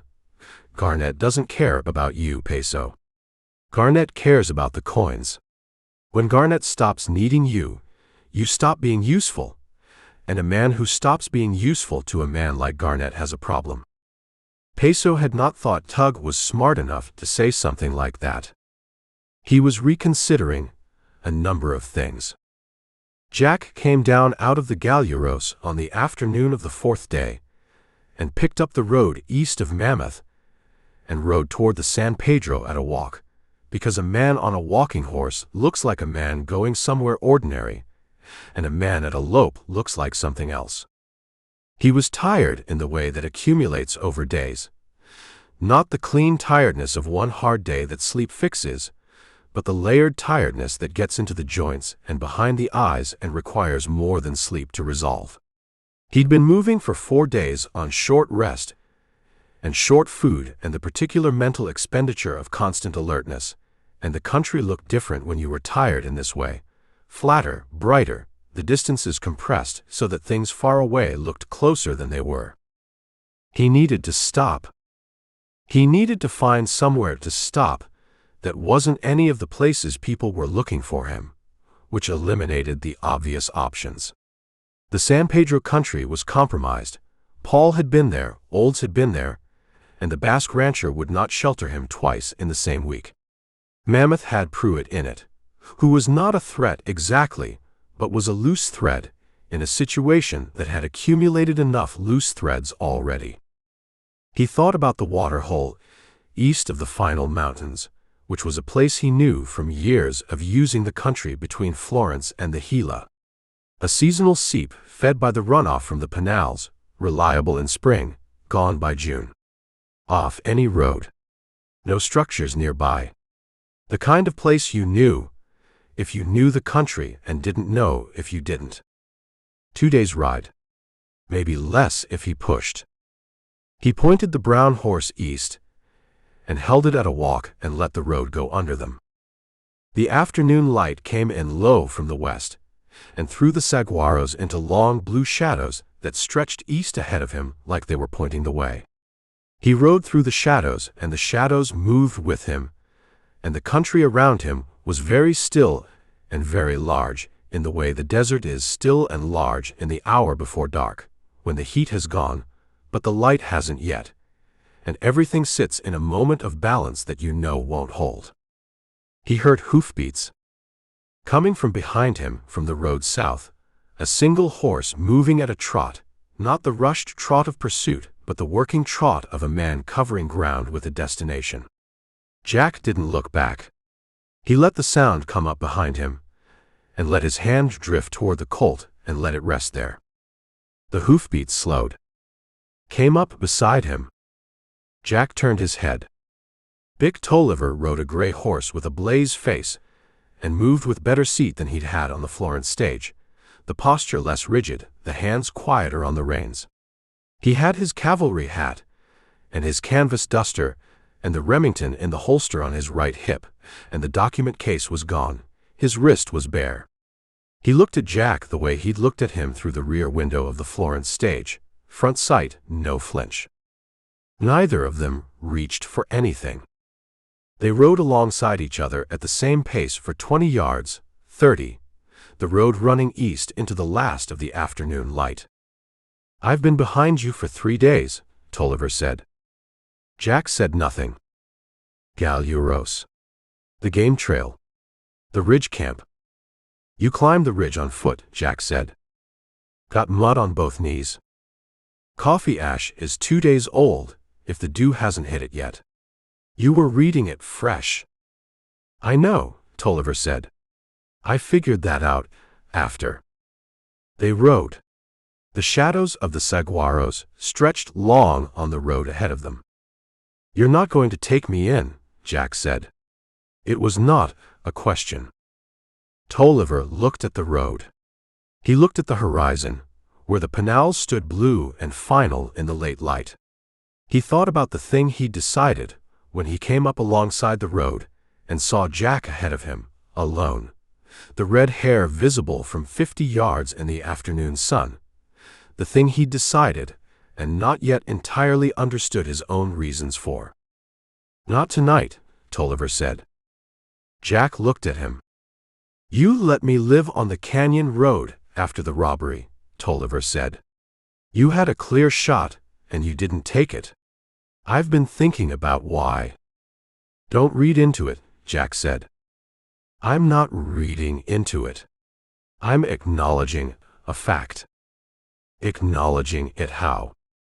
Tolliver pulled his horse up. Jack rode on 5 yards, and pulled up too, and turned the brown horse sideways on the road and looked back at Tolliver. "Where are you going?" Tolliver said. "East." "East is a big direction." "Yes," Jack said. Tolliver sat his horse in the road. He was 22 years old, and 4 months into a job he was still learning, and he had, at this moment, read Jack Almer 30 feet away in the last of the afternoon light, tired, alone, the coins relocated and the trail 3 days cold, and he was making a decision that his training officer in Tucson would have had a great deal to say about. "Garnett's men are on the Aravaipa Road," Tolliver said. "2 of them. The ones he hired from Tucson." Jack looked at him. "They were waiting for you to come back down off the Galluros. They're still there, or they were this morning when I came through. Why are you telling me this?" Tolliver looked at the road east. He looked at Jack. He thought about the carpetbag on the side of the road outside Florence, and the shirt with the initials he'd given to Paul, and Paul's face when he read the initials and said the mother's name like a fact he'd had for a while and kept. "Because Garnett's men want the coins and you dead," Tolliver said, "and I want you alive." Jack said, "You want to be the one to bring me in." "That's part of it." "What's the rest?" Tolliver didn't answer. He turned his horse south and rode back the way he'd come without looking back and without explaining the rest, which he hadn't sorted into words yet and might not sort into words for some time. Jack watched him go until the blaze-faced gray was a pale shape in the dusk and then a nothing. He sat in the road for a moment. The night came in from the east the way it always came in the desert, fast, with purpose, the blue going to black at the horizon first and then rising. He turned the brown horse east. He put it to a trot. East was a big direction.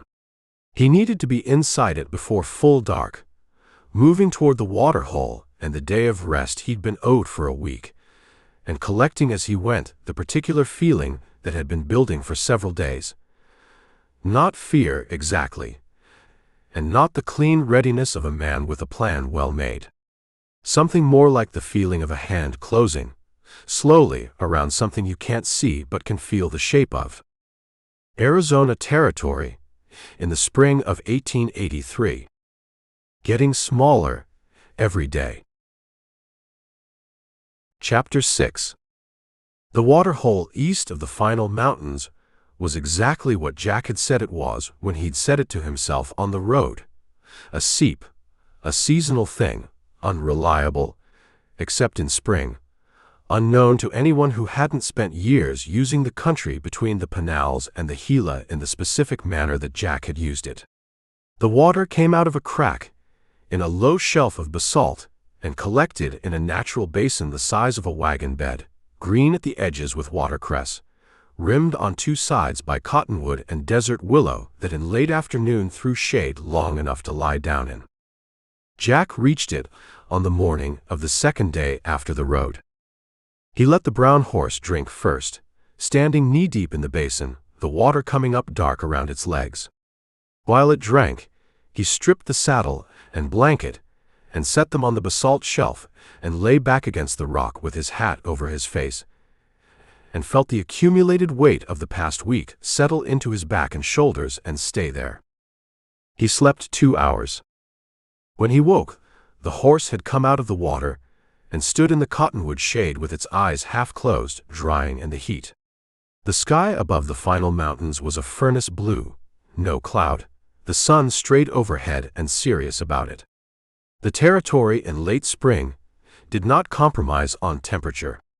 It told you what it was going to be that day, and you adjusted to it or you didn't. And the evidence of those who had failed to adjust was available for inspection throughout the desert in the form of bleached bone and rusted tin. Jack sat up.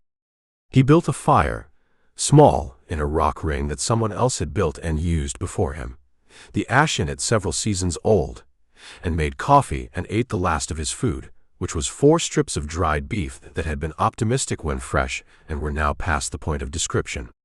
He ate them anyway. He drank the coffee, and looked at the water, and looked at the mountains, and thought about what came next in the systematic way he thought about everything, which was to list what he knew and what he didn't, and work from there. What he knew: Paul was reading the changed horseshoe tracks east from the San Pedro. Paul had 2 years of Jack's movement patterns in his head. Paul would arrive at the same conclusion Jack had arrived at, waterhole east of the Pinals, by a different route, which was the route of knowing how Jack thought, which was a route that ended in the same place. What he didn't know: how much time he had. What he knew about that: not enough. He poured the rest of the coffee out, and kicked the fire apart, and scattered the ash, and filled his canteen from the basin, and saddled the horse. He looked at the road east, and looked at the road west, and looked at the cottonwood shade where the horse stood waiting, with the patient expression of an animal that has given the question of where they were going over to the man. He was still looking when he heard the sound. Not hoofbeats. Voices.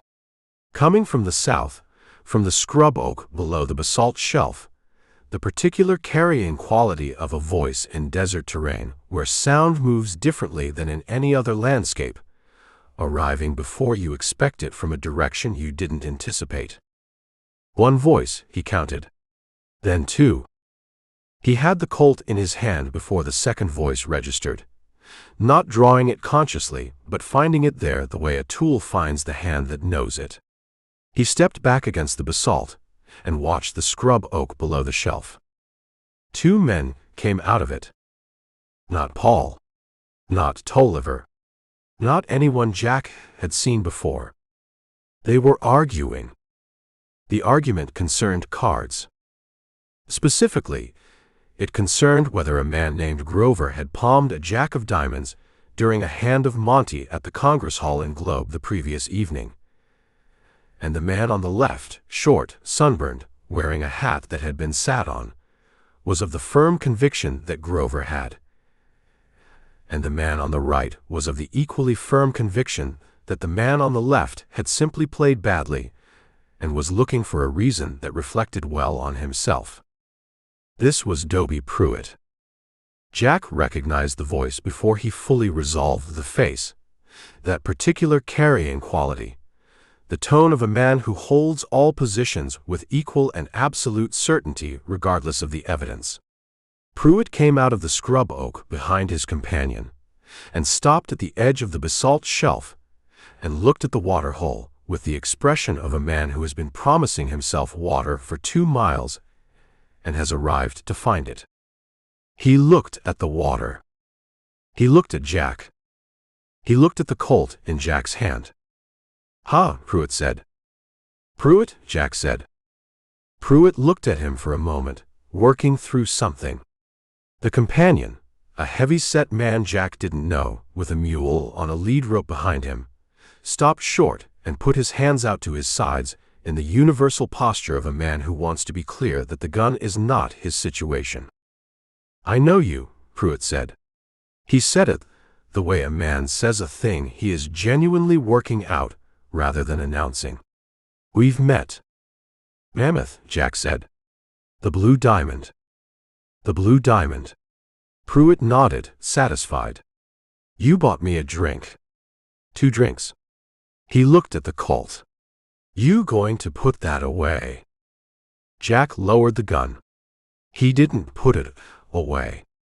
Pruitt came to the basin and crouched and drank from his cupped hands with the straightforward urgency of a man for whom the gun had already become a detail he'd filed in a folder he didn't intend to open. He straightened and wiped his face and looked at Jack with the benign curiosity of a man who has given up expecting ordinary situations. "You're him," Pruitt said. "The one from the stage." Jack said nothing. "Red Jack." Pruitt said the name, the way you say a fact you've known for a while and are just confirming aloud. "I thought so in Mammoth. Man buys you 2 drinks and asks nothing for it. He's either generous or he's managing something. You didn't say anything." "I was 2 drinks in." Pruitt shrugged. "Also, it wasn't my business." The companion said, "Dobie." "It's all right," Pruitt said. "It is not all right." "This man is not going to shoot us," Pruitt said, with the certainty of someone who makes these assessments quickly and without visible methodology and is right often enough that he keeps making them. He looked at Jack. Jack looked back. "You got cards?" Pruitt said. Jack said, "What?" "Cards. Playing cards. We've got 2 hours before the heat breaks, and Jasper here owes me a chance to recoup what I lost last night, but we've only got his deck and he dealt from it." Pruitt looked at the companion named Jasper. "Man who deals from his own deck, plays with a deck that doesn't cheat him, is all I'm saying." "I didn't cheat you," Jasper said. "You won."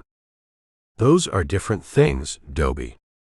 Jack looked at these 2 men and their mule, in the cottonwood shade beside a waterhole east of the final mountains, and understood that he had arrived at this point in his life, at a situation that his planning had not accounted for. He put the colt away. He did not have cards. But Jasper did, and they played 3-handed Monty in the cottonwood shade through the worst of the afternoon heat, and Pruitt won $4 from Jasper and 3 from Jack with the unassuming regularity of a man whose luck operates independently of his judgment.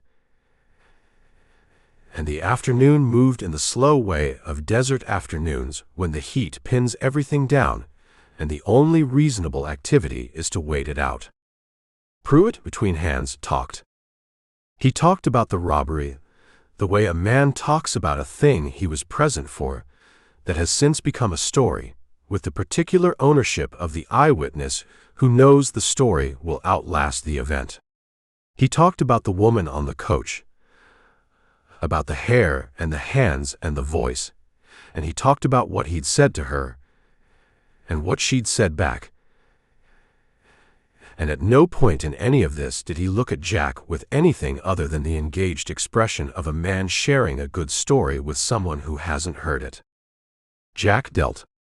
He listened to himself the way he'd listened to himself in the Blue Diamond, with the detached attention of a man hearing his own history reported by someone who was there and got it mostly right and wrong in the one place that mattered. He didn't correct anything. He didn't confirm anything. He played cards in the shade and let Dobie Pruitt talk and won one hand and lost three, and watched the light on the panels shift from white to gold as the afternoon eased toward evening. He was still watching the light when he heard the horse. One horse. Coming from the west, from the road, at a walk. Not hurried. Jack set his cards face down on the rock and stood and looked west along the road. Jasper had gone still. Even Pruitt had stopped talking, not from fear, but from the reading of something in Jack's posture that told him talking was done. The horse came out of the heat shimmer on the road, the way things come out of heat shimmer, first a distortion, then a shape, then a man. He rode a gray horse, well built, and he rode it the way Paul rode everything, with the economy of a man who has been on horses his whole life and finds nothing remarkable about it. His hat was on straight. His badge caught the late sun once briefly and went dull again. He brought the horse up at 50 yards and stopped. He sat there. He looked at Jack, and at the two men behind Jack, and at the water hole, and at the brown horse in the cottonwood shade, and he processed all of it in the unhurried way he processed everything, not slowly but thoroughly, which is a different thing. "Dobie," Paul said without moving his eyes from Jack. Pruitt said, "Sheriff, take your friend and his mule and go south on the road." Pruitt looked at Jack. He looked at Paul. He picked up his cards and the $4 he'd won from Jasper and stood. "South," he said. "South," Paul said. Pruitt put on his hat. He picked up his kit. He touched two fingers to his hat brim in Jack's direction. Not a tip, just an acknowledgement, the gesture of a man marking a moment he expects to be thinking about later, and walked south with Jasper and the mule, until the road took them around a curve in the basalt and the sound of the mule's hooves went away into the still air and there was nothing. Silence. The water hole. The cottonwood shade. Jack and Bob Paul on opposite ends of 50 yards of road in the late afternoon of a day in May 1883, with the final mountains standing flat and blue in the east, and the sky above them the particular pale color it gets in Arizona when the heat has drawn all the depth out of it. Paul said, "Come in with me, Jack." Jack looked at him. He said it the way Paul said everything, without theater, without weight put on any particular word. It was the voice of a man stating a reasonable position, and meaning it, and meaning also that he understood it might not be accepted, and had made his preparations for that. Jack stood at the edge of the basalt shelf with his right hand at his side, and his left hand holding nothing, and looked at Bob Paul on the gray horse, and considered the offer the way he considered everything, with the part of his mind that measured distances and outcomes, and worked from what he knew toward what he didn't. What he knew, Paul was good. The badge meant something, but the man behind it meant more.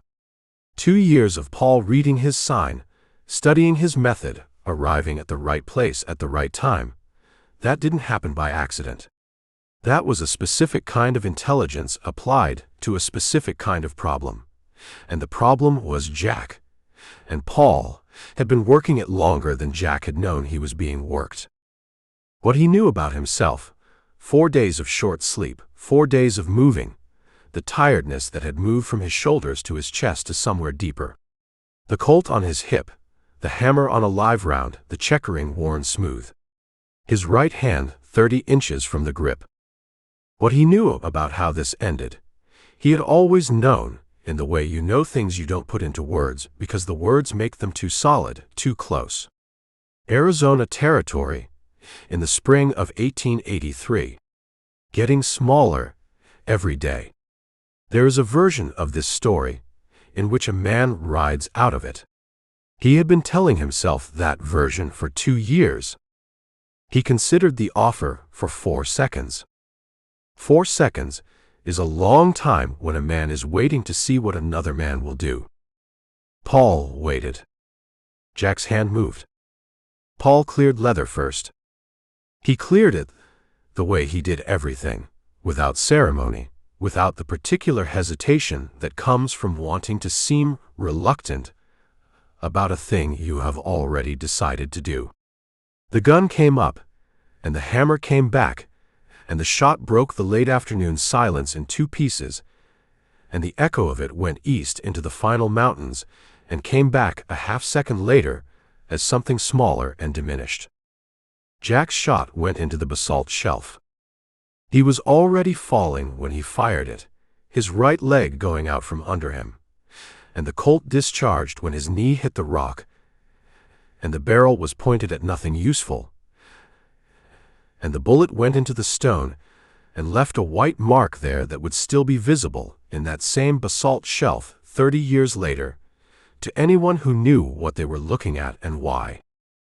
He went down on his side. The waterhole caught the sky. Paul came off the horse and came forward and crouched and looked at Jack, and Jack looked back at him with the focused clarity that a man sometimes has in the first 30 seconds after something irreversible, not peaceful, not confused, just present, the way a fire is present, burning what it has. "The coins," Paul said. Jack looked at the panels. Jack looked at Paul. His expression was the expression of the Wanted Dodgers sketch that Paul had pinned to his corkboard in Florence, the same level eyes, the same quality of looking at something to the right of the artist's shoulder. Except now Paul was the thing he was looking at, and there was no right or left about it. He didn't say where the coins were. He didn't say anything. Paul sat on his heels and watched Jack's face and waited, not expecting an answer but giving the space for one, because Paul was that kind of man, the kind who gives you the space for a thing even when he knows you won't fill it. The afternoon sat on them both. The cottonwood leaves moved in something too small to call a wind. Then Jack Almer looked at the sky above the final mountains, and his face did the thing that faces do at the end when they stop doing the other things.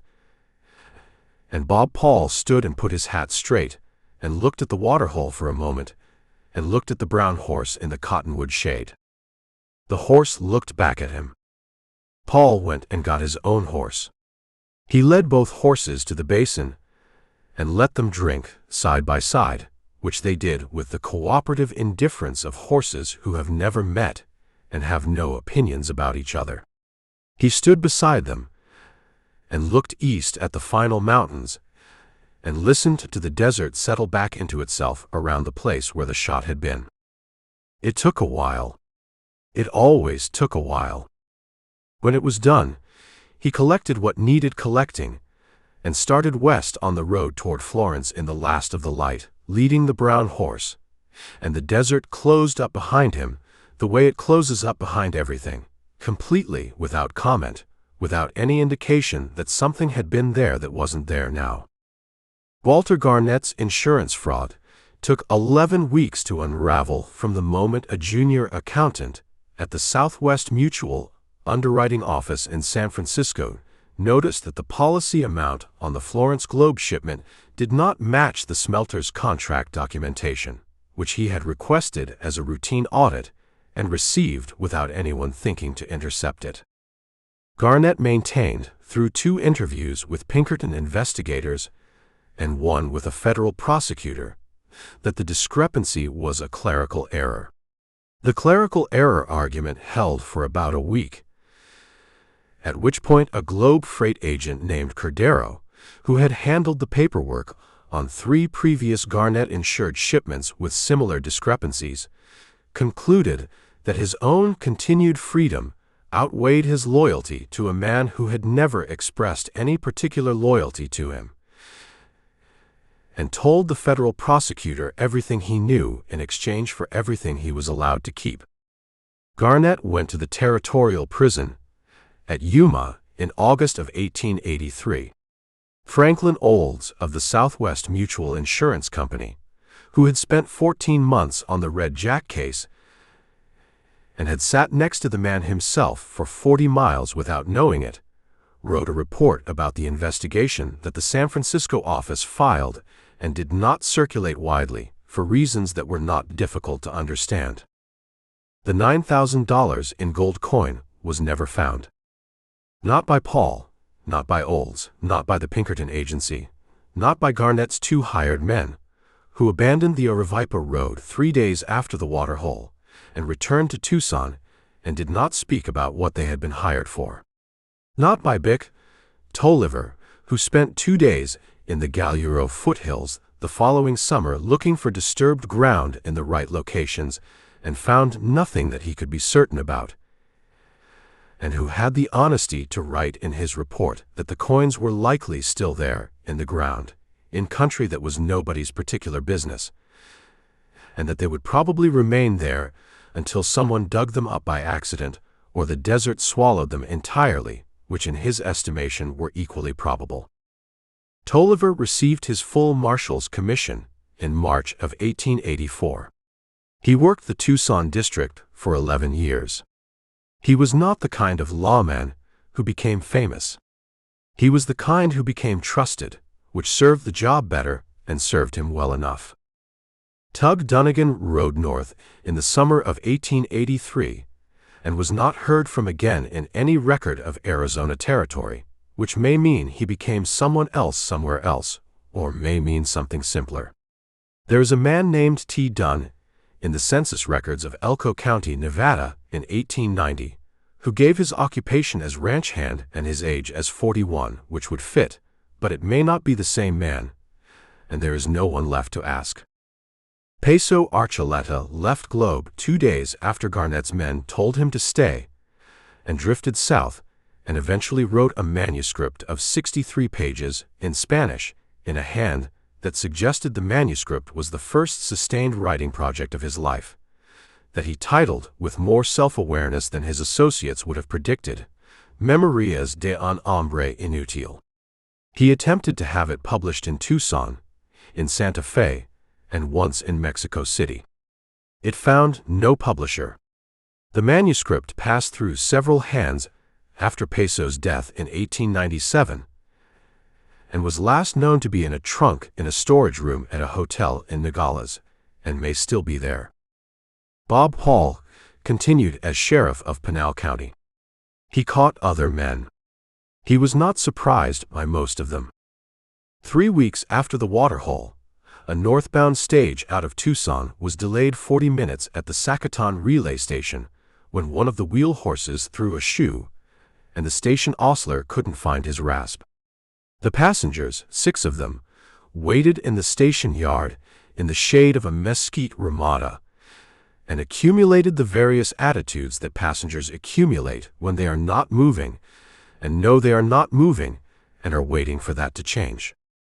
Among them, on a bench against the ramada's east wall, with his hat tilted against the glare, was Dobie Pruitt, who was traveling to Phoenix for reasons he had not yet fully articulated to himself, but which involved a woman he had met in Globe at the Congress Hall, who had indicated, without quite saying so directly, that she would not be opposed to him calling on her if he happened to be in Phoenix, which he had interpreted with the optimism that characterized his approach to most evidence as an invitation. He was working on his flask. He was thinking about card games and how many there might be between here and Phoenix, and about the woman at the Congress Hall, and about a morning on a stage road between Florence and Globe that he had been thinking about on and off for 3 weeks, with the particular quality of thinking that attaches to things that were unusual enough to stay with you. The coach door opened. A new passenger climbed in from the other side and settled onto the forward-facing bench and arranged herself with her hands in her lap. Pruitt looked at her from under the hat brim. She was a large woman in a calico dress, broad through the shoulder and square in the jaw, with a complexion that suggested outdoor labor and hands that rested in her lap with the stillness of hands accustomed to doing something more than resting. Her hair was dark under her bonnet, or appeared dark.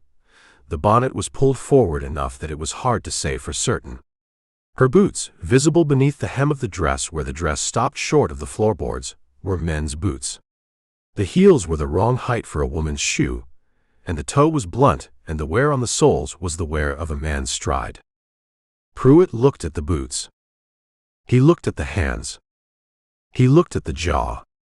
He thought about what he knew, which was more than he'd known 3 weeks ago, and he thought about what he didn't know, which was considerable, and he thought about a man he'd played cards with beside a waterhole, who had 2 days later been on the front page of the Arizona Weekly Citizen in a way that had settled several questions Pruitt had been carrying and opened several others.